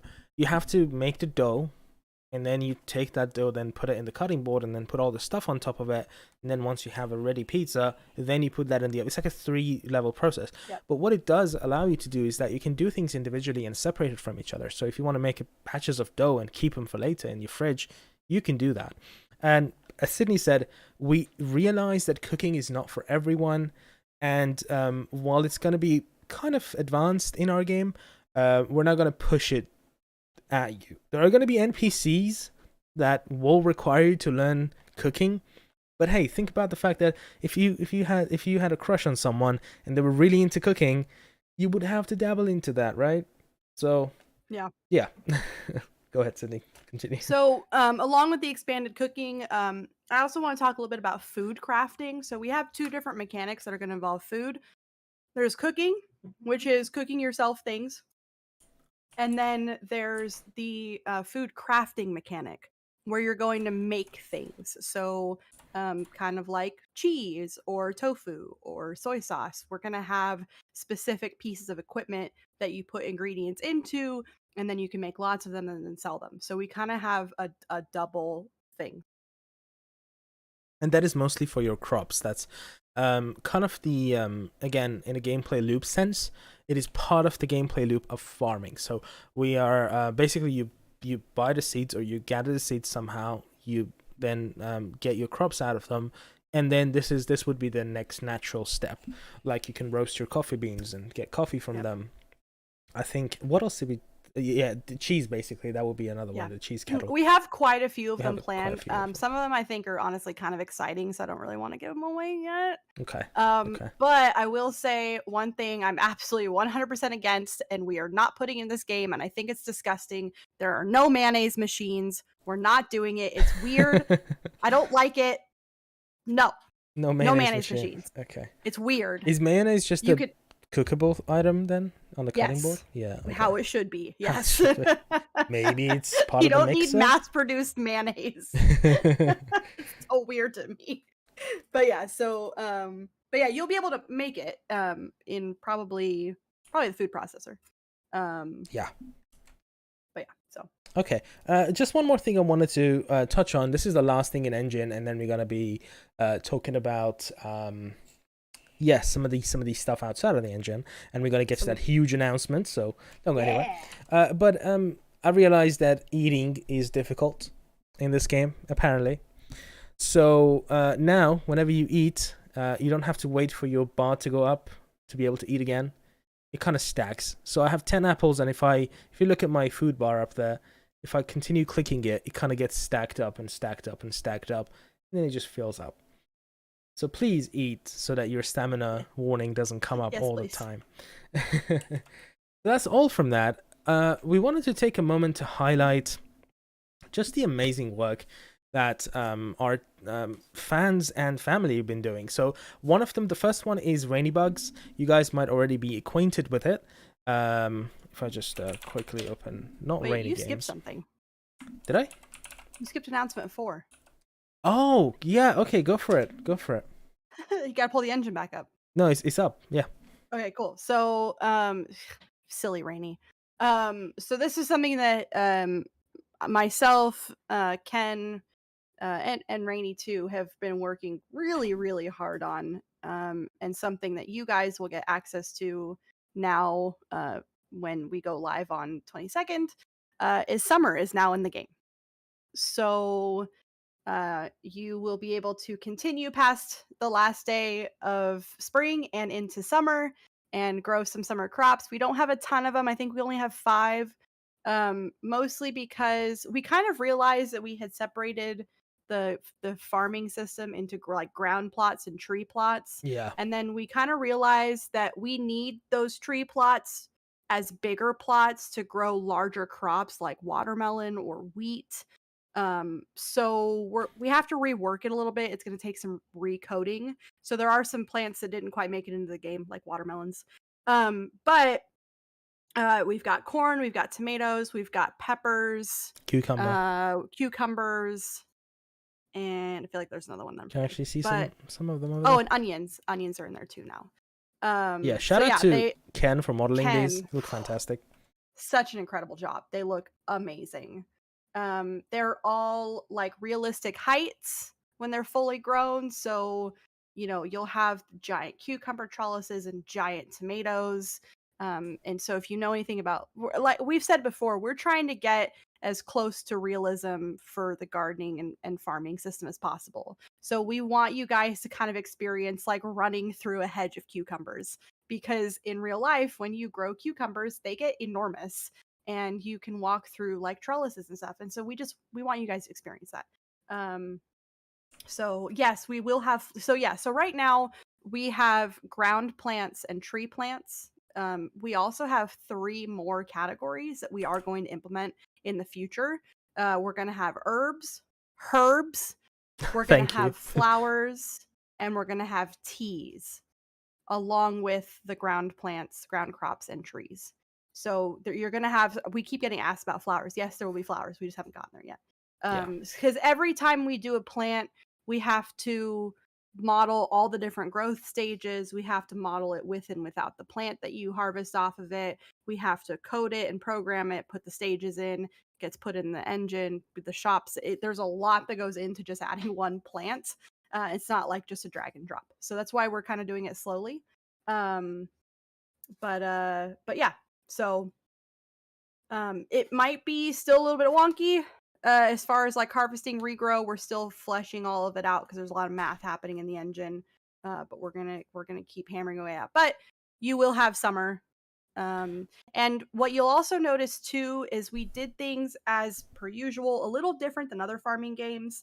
So not all of your plants, it's not going to be that nonsense where, you know, you're growing plants in the spring and you're happy, and then your plants like disappear, you know, when the next season turns around, and then you have to kind of start over. We're going to be doing it very differently. So we're going to have some perennial plants that will stick around long term. Things like strawberries will stay year round. They just won't fruit until the spring. And basically, basically every crop in the game has a growing season and a fruiting season. So if you get out of that growing season and your crop, and your crop is fully grown, it's not going to wither immediately. We decided to not go with that route because that's something that always annoyed me in other farming games. And so basically, it just stays, but it doesn't grow or it doesn't give you more fruit. And you can keep it until the next time it fruits or it grows, if you continuously water it. So we decided to approach that, and some crops are perennial. You can just have them at any time during the game. So this is kind of why it was hard to answer the question will the game have a greenhouse? Because we're really approaching it differently, it was kind of hard to answer that question, and we still don't have a concrete answer on that. But yeah, that's how it works. And in terms of, sorry, go ahead. I was just gonna say, the general thing that I'm just gonna kind of keep saying is the way that you're used to farming working in other games, just throw it out of your head. We're doing it different. It's not gonna work the same way. Some plants are gonna turn into flowers and create seeds. Other plants you're gonna have to take the crop and dry it out and collect seeds from the crop. So if you find yourself playing the game and you're trying to pull on knowledge of how the planting system might work, and you're pulling that knowledge from other games, you'll be better off pulling it from real life, because that's what we're going to be referencing. So if you know that tomatoes are annuals, but you can harvest from them multiple times, that's how we're doing it. If you know that strawberry plants are, year round and then they just go dormant in the winter, that's how we're doing it. So, Kenna's been doing a ton of research. I've been doing a ton of research. We have an advisor who's helping us out. So the snow will kill off some plants, but other plants are going to go dormant. Some plants actually need the snow and they go dormant through the winter, and then they sprout in the spring. That's how garlic works, and that's how we're going to do garlic. So there are some plants you'll have to plant in December and then harvest in spring. In winter and then harvest in spring. So yeah. So another thing I wanted to show quickly is the work we've done in seasonal stuff when it comes to trees, because one really important thing for us is to make sure that the look and the feel of the atmosphere of the game is fitting for that season. So currently you're looking at the spring version of the map, and this is still very much under work, so you might see some weirdness happening. But hopefully if I switch this to summer quickly, then the colors shift. So now the sakura trees are no longer pink, they're all green. You can see that these pines are a bit darker during summer because of how hot it is. And we're still working on it, as I said. So these flowers are also going to disappear. Some different kind might appear. And again, if I switch this quickly to winter, it is going to be vastly different. Obviously, all the grass gets replaced by snow, volumetric, very much volumetric snow. and the trees are just gonna lose their leaves if it's that kind of tree. And you can kind of see that there's no snow on this, but it's because it hasn't been snowing. So if I quickly change the weather to snow, then it is going to happen. Where is it? Don't show too much snow. No, just want to put this on light snow.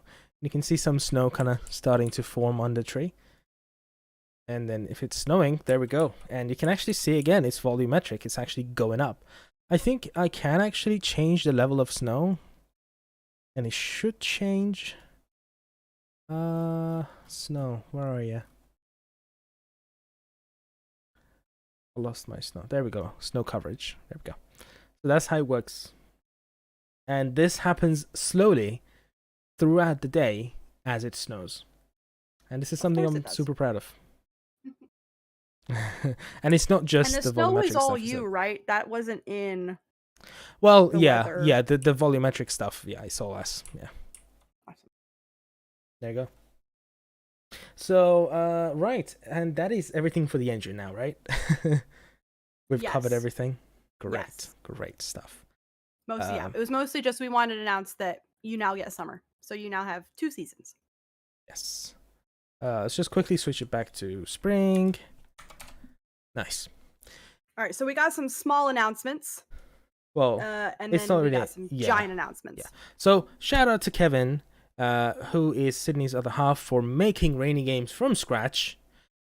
This is where we would encourage you guys to report bugs. You can use Discord, but it will probably get buried under messages. So if you want us to have a proper look at the bugs, make sure to report them through RainyBugs. I think you make a new account. I did it long ago, so I'm not sure actually. So you make a new account, and then you go ahead and submit bugs, as much of them as you want. And yeah, after we're back from our winter break, we will have a look at them and go through them slowly. So yeah, huge shout out to Kevin for all the great work. I was trying to get him to pull up stream, and he's a little on the slow, so he's coming. Okay, no worries. But yeah, so Kevin is my other half that I've mentioned before, and he worked really, really, really hard to get this bug system up and running for us. It's completely custom, coded from scratch on the back end. It does exactly what we need it to do. It looks great. I think it looks amazing. I don't know. I was talking to Kevin. I didn't know if you mentioned this, but essentially, the new stuff is going to appear at the top. The stuff that we fixed is going to appear at the bottom. Everything's got tagged. You'll be able to choose tags. I got to put more tags in. So yeah, if you have suggestions about, if you think Rainy Bugs needs adjustments or anything, or you want new categories, just let me know. But yeah, I think we are adding spent, image like, a good support 2 soon. months on this. Yeah. So You can't drop images yet. We're working on it. It's harder than you would think to code that in. But yeah, I'm super proud of it. He worked really hard, and it's going to be available for anybody who plays the game. So if you're running the alpha, eventually when we do beta, just the game in general, this is always going to be around, and this is really how we're going to communicate kind of the status of the bugginess of the game. So yeah, and I'm going to say again, there's no NDA. No NDA. Yes, and I'm just going to quickly drop the link to the website. There we go. It's in the chat now. Right, so the other thing that I wanted to do is a huge shout out to our community members that worked on Sunnyside's wiki, the fandom wiki. Anything that we mention ever in a stream or during gameplay, they've been actually like detective work in finding detail and stuff about the game. And this is something that is really not at all directed or in any way worked on by the team. This is completely community driven, and I'm so proud to say that. I'm going to pause you for just a second. Kevin wants to say hello. Oh, okay. Hello, everyone. Please don't break my stuff. No, but if anything, if y'all are reporting bugs or anything and something does break, let me know. I'll try and get it fixed immediately. So Oh yeah, he's Veritil in the Discord server. He's really active in the card collector game. You probably see him a lot in there talking. I know a lot of people have been like trading with him and stuff. But if there's issues with it, just tag him in tech support, and he can pop in there and see what's going on and stuff. So if you have problems making an account or anything like that, just let us know. Awesome. Thank you. Huge thank you to Kevin again for all the work. But yeah, so yeah, this is our fandom wiki. You can access it, just sunnysidegame.fandom.com, and all the info is in here. So if you ever wanted to know more about the residents, especially while you play the game, you know, what's funny is that Thanks, Firefox. Anyway, what's funny is that now that the game is going to the Kickstarter backer soon, you might actually need some help and assistance about these. So yeah, this would be a fantastic place for you guys to come to. But yeah, give them all the love in the server. Right, that's all. Am I wrong to assume that we are ready to have the other big announcement? Sydney? Hello? I was still muted. I'm over here talking. You can't hear me. So I just want to talk about the wiki real quick. Okay. And I just kind of want to mention that, you know, Rainy and I have, Rainy mostly, but the same for me too, is that we've often talked about how like we feel like we'll have made it when there's finally a fan made wiki for the game. And so just you know, I kind of had a little bit of a push, and I might have like suggested it, but we just the people that came together and put it all together, and the research and all that stuff, and it's gonna keep getting fleshed out more and more, especially when they get access to the actual game. This is all put together, by the way, from watching influencers. This isn't even from them having access to the actual game. It's just them doing their due diligence and watching streams and, you know, picking up on snippets that we drop in the Discord, and they've done such an incredible job. So seriously, huge shout out to the whole wiki team. If you, and I would assume too, if you want to join the wiki team, let them know. I can't imagine they'll be upset. So if you want to be on the team and help them out, I'd say go into the wiki, and they have a role on Discord. You can poke them, and I think it's a pingable role too. So you'll be able to ask them, you know, if you want to be part of it, or if you see something you think need to get added or anything like that. God, I haven't even really looked at it in a while. It's, oh my God, it's good. Man, they're killing it. It's comprehensive. Look, we have multiple images as well. Oh, killing it. Love it. Great job, guys.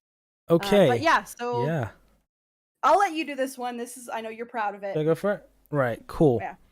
Okay, guys, here we are now, finally. This is the big one. This is the big one. So this is about... If you've been listening this whole time and just kind of paying attention, now is the time to pay attention, especially if you are a Kickstarter backer. It's time to listen up. Yeah, and let me open the Kickstarter page quick, just so that I have everything mentioning all the roles and all that stuff correctly. There we go.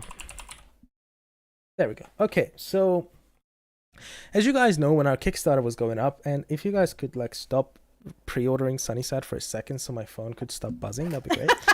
I'm not joking. Like, there we go. That's all the emails from Becky. I haven't even looked yet. Just telling me that we've ordered, people ordering stuff. That's great. Thank you so much. Great. I'm joking, of course. Y'all's support, seriously, has just been so overwhelming. So, yeah, so if you guys remember, for the Kickstarter, we had a few tiers that included early access to the game, and not all these tiers included early access. So, specifically, the tier supporter and early bird did not include early access. Early bird was our most purchased tier that included a copy of the game, but not the early access. So we decided to do something different to kind of give you guys a great time during these holidays, and kind of like a Christmas present, I suppose, from RainyGames. We decided to give everybody above the £20 the early bird and above early access to the game. So all of you are getting early access to the game. All of you are receiving an email on 22nd with a Steam code to Sunnyside Alpha. And we thought this was a good idea and great, but we thought it might be a bit unfair on the people who decided to order the game with early access through Kickstarter. So to make it kind of fair on you guys, we decided to give everybody who purchased a tier of Sunnyside with early access an additional copy of the game when it releases, so you can gift it to a friend or anything you like to do with it.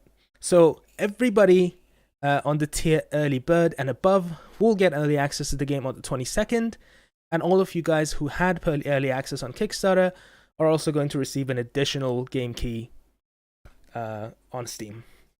So basically, we just bumped you all up. So if you backed at a tier that came with a copy of the game, we're just going to give you the early access to go with it. And if you got the early access, you're going to get 2 copies to make up for it. So we kind of just leveled everybody up all together. But it also did effectively double the amount of people that are going to be playing the alpha for Kickstarter. So I mean, you guys can see the numbers. 300 to like 800. Yeah, So. you guys can see the numbers and you can add them up, but it's exactly about 860, 850 people that will be getting access to the game on the 22nd. And to give you guys a bit more information to know what to look for, we have an email system set up already with all the keys assigned, and these emails will go out on the 22nd. We will announce the time as well very soon on our Discord. And then just keep an eye on your inboxes and you will receive a Steam key code. You can go ahead and redeem that into Steam, and then you get instant access to the game. And no NDA, nothing like that, so enjoy it however you like. And so this is for people that backed us on Kickstarter specifically, not BackerKit. Yes, not if you pre-ordered on BackerKit. That's going to start February 14th of 2022 next year. So it's kind of staggered a little bit. So influencers have had access, and that will end on January 1st.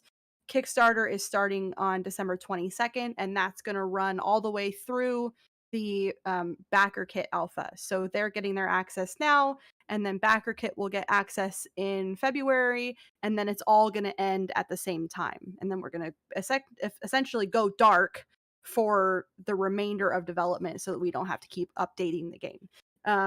So it's something that it's kind of hard for me to tell people, sorry you missed out and you weren't here early enough. But at the same time, I also really want to say a huge thank you to the people who did back us on Kickstarter, who have been with us from the beginning, who have supported us and believed in us. And it's been such a struggle to get publishers, and we've had delays and all this stuff. And the fact that our Kickstarter backers have just been supportive and loving and really cared about us throughout all of this, we really just want to do something to thank you guys. And so this is just the best way that we can do it. Yeah. The other thing that I'm going to add, I haven't really told Rainy about this, but it was just a decision that I made the other day.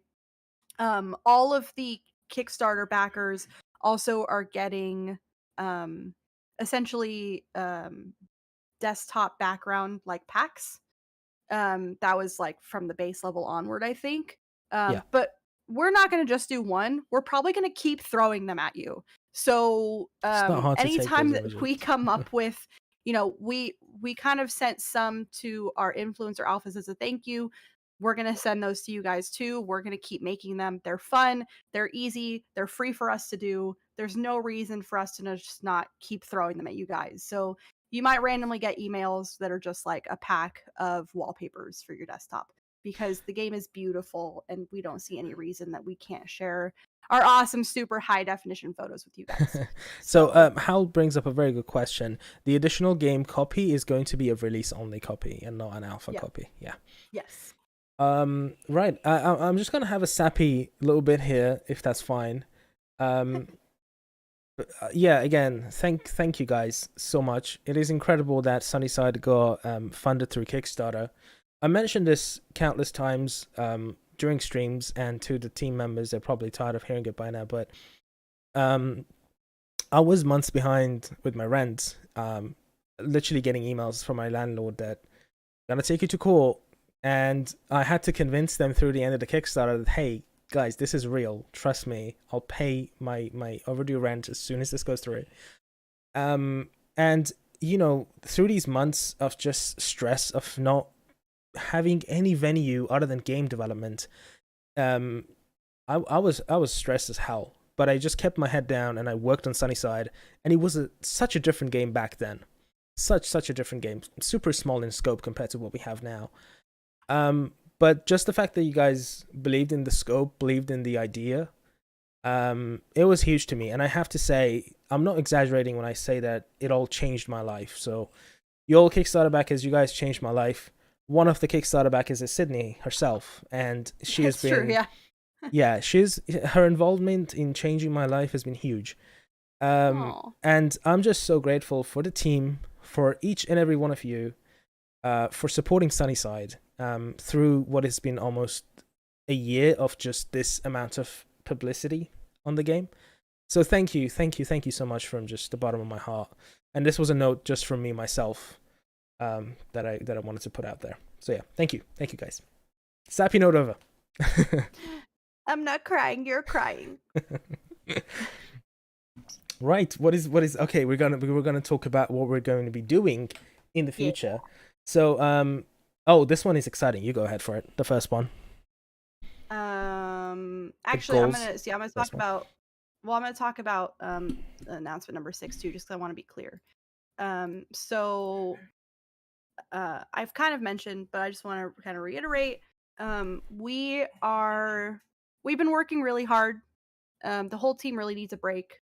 And so we are going to be going dark from the 22nd to the 27th. So while influencers and Kickstarter Alpha has access to the Christmas kind of wintry bit of the game, we're going to be gone. We're taking a break. We're not logging in. You might see us hanging on Discord, but elsewise, we're not bug fixing.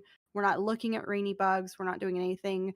My team needs a break. They're going to get a break. So we really hope you guys understand and appreciate that. If you have bugs, just post them on Rainy Bugs. We'll get to them when we get back on the 27th.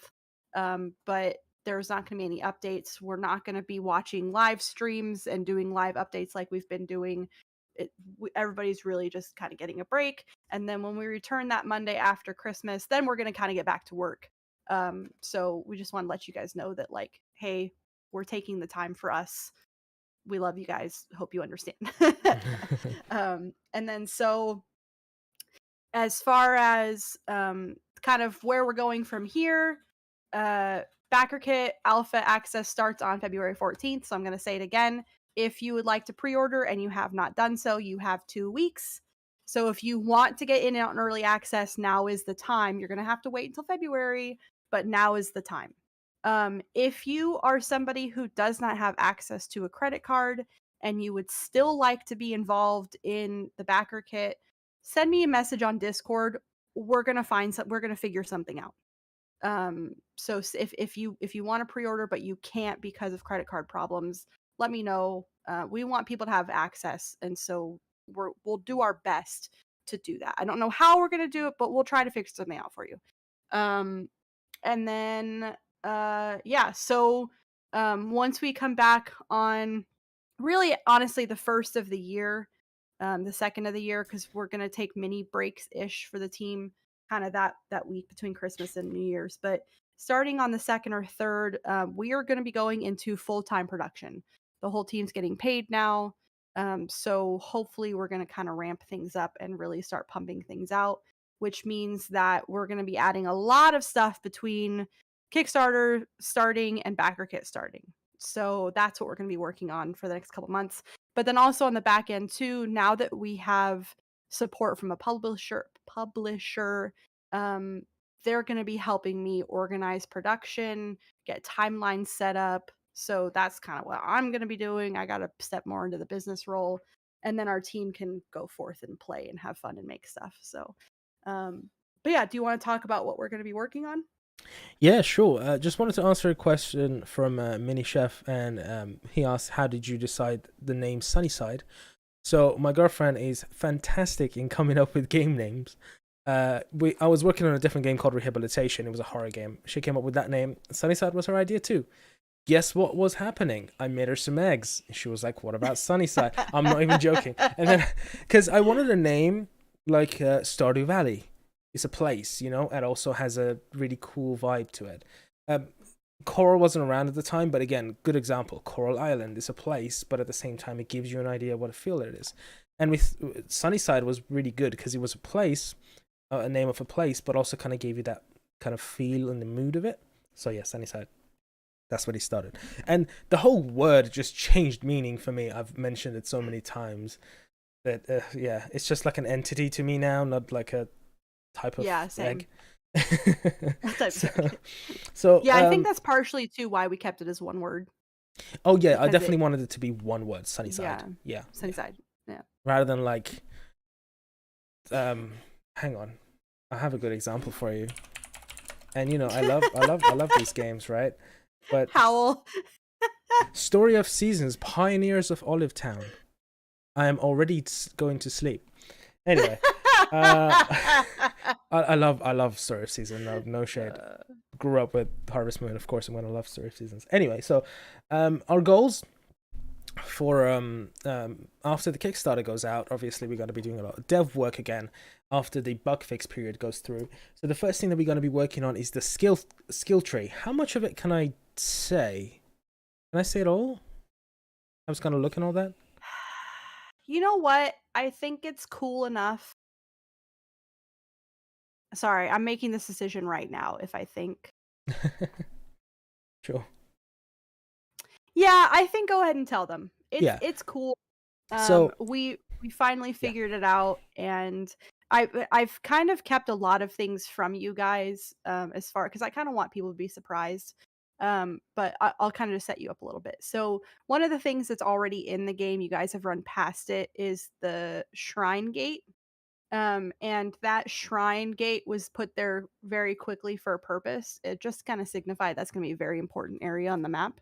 And so there is going to be a shrine there, and it is to essentially the way Shintoism works, if you guys aren't familiar, is very often shrines will be set up towards specific kamis or gods, basically. And the kami in Sunnyside is an oak tree kami. So, where do acorns come from? Oak trees. So it kind of all comes together. And so there is going to be a big, beautiful, gorgeous oak tree that sits there that's going to be very important to the game. It's been modeled already, but it hasn't been foliaged. It's huge, by the way. It's huge. absolutely It's enormous. massive. Yeah. You can see it pretty much from the other so side of the map. It's kind of Yeah. cool. And so I'll let you take it from there. I just kind of want to set you up. Okay, so what I'm really excited about is I'm going to quickly explain how the mechanics of it is going to work. So it's a skill tree. This is how you get new skills and new stuff to unlock. The way it's going to work is very familiar to you guys if you've played RPGs. And yeah, RPGs, not JRPGs this time. So it's very similar to something like Skyrim or something like maybe Witcher as well. The more you use a skill, the more points you're going to receive in that skill. And then you can spend those points to unlock specific abilities. And the more level you have in a skill, you get more proficiency and all that stuff in it. But you can also unlock very specific skills related to that category. So we have different categories about it. We haven't decided those fully yet. But what excites me especially is the UI for this. You guys know I'm a UI nerd. And Sunnyside, yeah. Anyway, the oak tree is your skill tree. So the oak tree is part of the map, right? It's somewhere in the map, it's the shrine, but it is actually your skill tree. So if you ever want to upgrade something or stuff, you go to the shrine, you pray by the tree or something like that, you interact with it, and then you kind of zoom out, and then you'll be able to see the entirety of tree. And then the branches of it will be the different categories of skill. And then you click on one, it will zoom on to the branches, and then you can unlock different sections of it. And this way, even the skill tree of the game is somehow woven into the lore of the game, which I'm just so excited for. This is just fantastic. And this was brainstorming, but mostly Sydney's idea. So I have to give you credit for that. It's fantastic. I'm so excited to implement that. And you guys can kind of, hopefully I gave you guys a good enough of a mental image of how that's going to look. Yep. Yeah, so that's all of that. I'm really excited about it. It's we've like I said, we've held back a lot on the story and the lore and the background, and we still have a whole year to go, so we don't want to give away too much yet. And I really do want people to get the experience of uncovering things. So we're going to be careful about what we tell you guys, how we tell it to you. What I will say is that the shrine does have a caretaker. We've talked about her. Her name is Kaida. She's going to be very important to you in the game. So that's, the shrine is important. She's important. And once we implement the battle system and the caves, you guys are going to get much more information about how the story is going to work, what your main focus of the story is going to be, what your purpose is, why you're doing it, how you're doing it. And we really wanted to give you that kind of snapshot with early access without giving you the whole story. Because honestly, I feel like when you're doing alphas and betas, the mechanics are the kind of thing that you can play over and over and over again, and it's fun. But story, when you've played it too many It'll times, get exhausted kinda, way too quickly. Yeah. yeah, you kind of start skipping through things and skipping stuff, and you lose that feeling of exploring it for the first time. And we didn't want that to happen to you guys. Yeah. So, Yeah, actually, yeah. to kind of follow that note, is that basically, you forgot to mention this, so very good of you to put it to bring it up. We're gonna keep that little tiny quest line that you guys have seen throughout the Influencer Alpha just the same for the Kickstarter. As Sydney said, we don't want to put any more lore or any actually direct story into it because it just doesn't make any sense. It has to come out at the end of the game. So alphas are going to be much more focused on the gameplay side of things. Yep. And in fact, we are going as far as giving you an option for a creative mode to start the game in a creative mode, so you don't even get those events or story bits at the start. You kind of start the game without having to see Gabriel again or having to meet Kat on the second and the third day. So we're gonna add that creative, but the whole alpha of the game is going to be a lot more focused on the gameplay side of things. And the final game is not going to have this intro storyline that you guys are getting. It's going to be reworked. So it's going to be a little different. It's going to be a little bit similar, but it's going to be different enough that you'll enjoy playing it again. So this isn't going to be that same thing. So when you get the full version of the game, it's not going to be, oh god, I got to go through Gabe's thing again. No, it's going to be different. So we basically set up an alpha storyline to give you a feel of how the mechanic is going to work, how it's going to feel talking to people, how it's going to feel going through quests and stuff. But the final version's gonna be a lot more robust and fleshed out, and you'll have all of the effects of your decisions, and you'll have the story, and you'll have all that extra stuff. So okay, the next bits of things that we're going to be working on in the next coming months is the main one is the battle system. We already talked as much as we could about it, but it's a very, very big and comprehensive system that we need to work on. Obviously, turn-based combat has a lot of little bits and pieces that you need to add content-wise. If you guys have ever played a turn-based JRPG, you know exactly what I'm talking about with all the different attacks and all that stuff. And again, as everything Sunnyside, we're approaching it a little bit differently so that it makes sense from both story lore point and also gameplay is also nice and smooth and it runs like that. And also we're going to be working on the actual level 1 of the caves. So the entrance, when you go down a level, that will be level 1. And it kind of really ties into the whole battle system of the game. So those are the two bits that we're going to be working on. And so skill tree and battle system are our main focuses, but obviously we're going to be working on a ton more stuff at the same time. We're going to be adding more characters to the game, NPCs to the game. And actually that is one thing that will come. Yeah, more animals actually. That will actually one of the things that will come with the alphas is that you will get to see the NPCs, but they will probably most likely will have their generic lines and you won't get any events with them. We already have 4, as you guys saw today, 4 or 5 NPCs that are modeled and ready to go into the game. And we are kind of targeting a 3-4 NPC per month to add to the game. So yeah, that's all really from me. Sydney, if you have anything to add, I think we're at the 2-hour mark. Yep, we're right at 2, which is obviously we went over. But yeah, so for the skill tree, for the basics of the battle mechanic, these are our goals. we're still operating under the mentality that we might have to give one of them up for the other. So if you don't see one of them in the backer kit, that's why. It's because, we're still figuring out how timelines work and all that stuff. That also goes for the kind of new projected timeline of we want to release Switch and PC at the same time, all that stuff. These are what we're aiming for, but we can't really make a ton of promises because in game development, you really just don't know. So unless we say, this is what we're doing, this is what we're promising, this is what's happening, everything's going to kind of stay tentative because especially the next month is going to be a lot of adding new people to our team from the publisher and reorganizing stuff and setting up new workflows and all that. So yeah. I'm also I do want to take a minute to answer some of these questions that have been coming in. Are you Go for cool with that? Okay, so let me scroll up a bit. So some things that were asked on the Discord. So and Rainy and I haven't talked about this yet, so this is a discussion we're gonna have to have. But Ling basically asked that they got the digital edition with Kickstarter, but they also are probably going to want a physical edition.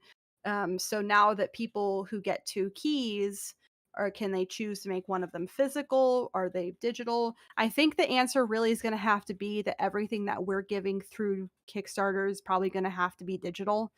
Yes, everything will have to be digital. Yeah. The physical stuff is all handled by the publisher, and it's not just as easy as sending it to you. We have to manufacture it. It has to get paid for. We have to ship it to you, addresses, all that stuff. And it's just not something that we're logistically capable of. So if you want 2 copies of the game, 3 copies of the game, if you want a physical and a digital, you're probably going to have to buy them. Sorry, I know it sucks. But that's just how it works. If you want it, you got to buy it. Especially Switch, because how involved Switch Nintendo is with creating the cartridges. It's not going to be as easy as us asking for 300 game copies and they can just give it to us. No. Yeah. Also, I'm going through the questions on Discord first, so if you want to make sure I see it, you'll definitely want to post it over there. Anyway, so the next one is somebody asked about death, and we get this question a lot. They said Wed said, since there's a battle system, or will there be death in the game? Yes and no. Will you or any characters die during the game? No. Hard no, absolutely not. Will death be referenced through the stories and that other people have died? Yes.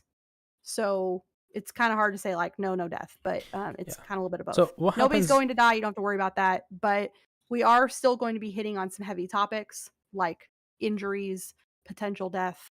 But you're not going to lose any of the characters that you're falling in love with, so you don't have to worry about that. And this isn't a hard decision yet about what happens if you fail at a battle or you lose all of your health and all that stuff. But generally, during a very important event, if it's like a boss battle or a story battle event, you'll just get the option to restart, or to go to a prior save, to load a prior save. But if it happens outside of a normal battle, you will either just kind of wake up somewhere in the same level of the mines, or you just get pushed outside of the mines completely. I've got something set up. Yeah, we haven't fully decided on it, but it's something similar like that. You won't die. That's the thing. Just of it. Yeah. Farm animal deaths, also no. That's not going to happen. But it will be referenced. It will be referenced. You won't see them die, but they might disappear. And then you're left to infer why. Mm-hmm. Or is it like Sims when your chickens can leave because you didn't provide them with adequate housing? More like if you didn't put them in an adequate safe shelter, something might have gotten them. Yeah. So we've mentioned that there's a bit of a pest system, so that's involved in that. Yes. I know it's rough, but it's very realistic. So, and it's just a part of having a farm that I kind of wanted to have, that you have to keep your animals safe. So, okay, let's see more. We didn't talk about graphics or GPU much. Mostly what he said is that if you have a 1060, an Intel 1060 or a Radeon 480 or above, you should be okay. So that was kind of what we talked about there. Somebody asked about the character creator. We've talked about that a ton in other videos, so I'm just going to ask Gender to go back and watch a lot of other videos because we've talked about it in ad nauseum.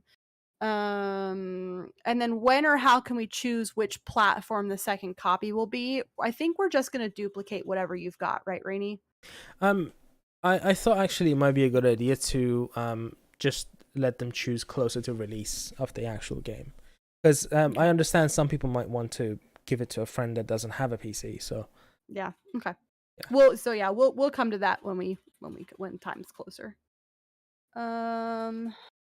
Hold on. I meant to buy the physical edition on BackerKit. So, okay, I'm reading Ling updated their question. Said, I mean to buy the physical edition on BackerKit or later separate. I wrote the question. And also for people who've already bought Switch BackerKit. Yeah, so when it comes to the physical one, we've done no physical pre-orders for the game. We've done no physical copy, anything. It's all been digital because we can't promise any of the physical stuff. So if you backed on Kickstarter or you pre-ordered on BackerKit for digital copies and you also want physical copies, you're going to have to buy the physical copies because the royalties come out separately. The how much we pay for them is different. It's a completely different thing. It's more like giving away merchandise than just giving away a game key, which is just infinitely cheaper than giving out a physical copy. So not to say we won't maybe do giveaways of physical copies way later in the future, but as far as connection to BackerKit, Kickstarter, all that stuff, it's all going to be digital. So now I'm going to pop over to the comments and read some of these. I'm not going to scroll up very far. So again, if I didn't get to your question and you want to make sure I answer it, go ask it in the Discord so I can find it real easy. I'm glad you had fun, Effervescent. Oh no, no animals dying of old age. No, absolutely not. That's terrible. No. If our animals can't die, do we order our meat for when we cook? Yeah, basically. So we're kind of doing a general separation between meat and your farm animals. So all the farm animals are generally for milk, eggs, or like fur or wool or something like that. And then you can buy meat from the stores and stuff. You can also sell your animals to Gabe, but we're not going to talk about what he does with them. So, yes, that's about as far as as we'll much, go into yeah. that. Is the BackerKit Alpha still on track? Yeah. So, yeah, McGeorge came in late. BackerKit Alpha will start February 14th. So, yeah. And also, this video is going to be up for you guys to watch here as soon as we're done. So you'll be able to go back and look at stuff and figure it all out. So, I think that's it. Yeah, I hope you guys enjoyed all the announcements. I hope you guys enjoyed all the videos and treats that we had for you guys. Sorry we went to 2 hours. It's just how it goes. Yeah, I didn't expect to have this much content, but this was definitely an exciting stream. I'm glad that we had some really exciting news for all of you guys, and I'm glad that we could finally announce the key distribution thing. So yeah, keep an eye on your inboxes on the 22nd. Make sure, and by the way, this will be your Kickstarter email. If you don't have access to the Kickstarter email, let us know, and then we'll try to send you the code separately. I hope you do, though, so that it's a smooth transition. And also, if you haven't joined our Discord, we have a very active Discord with us talking in it all the time ourselves. Discord.gg/Sunnyside. Twitter, play Sunnyside. You can wishlist Sunnyside on Steam as well. And yeah, that's all the socials and stuff. We don't really do Instagram, to be honest with you guys, but I have it. So that's another thing is now that we're going to have support from our publisher, our socials might become a little more active because I'll have extra help. Because right now I'm doing all the socials and the Discord and developing the game and writing and doing all the business stuff. And it's just a little too much. And what gets ignored really is the social media stuff. So the one I really pay attention to is Twitter and the Discord. And then everything else kind of just, But so hopefully we'll be able to really start paying attention to that stuff more. All right. So. Thank you all for coming. I'll see you all in the Discord server. And yeah, have a lovely rest of your day. Yeah, bye-bye. I'm excited to see everybody's stuff about the alpha. I can't wait to see you guys talking about it and playing it and enjoying it and loving it. And I can't wait for you guys to get your hands on it. And thanks for all your support. Yeah, awesome. Bye-bye. Take care.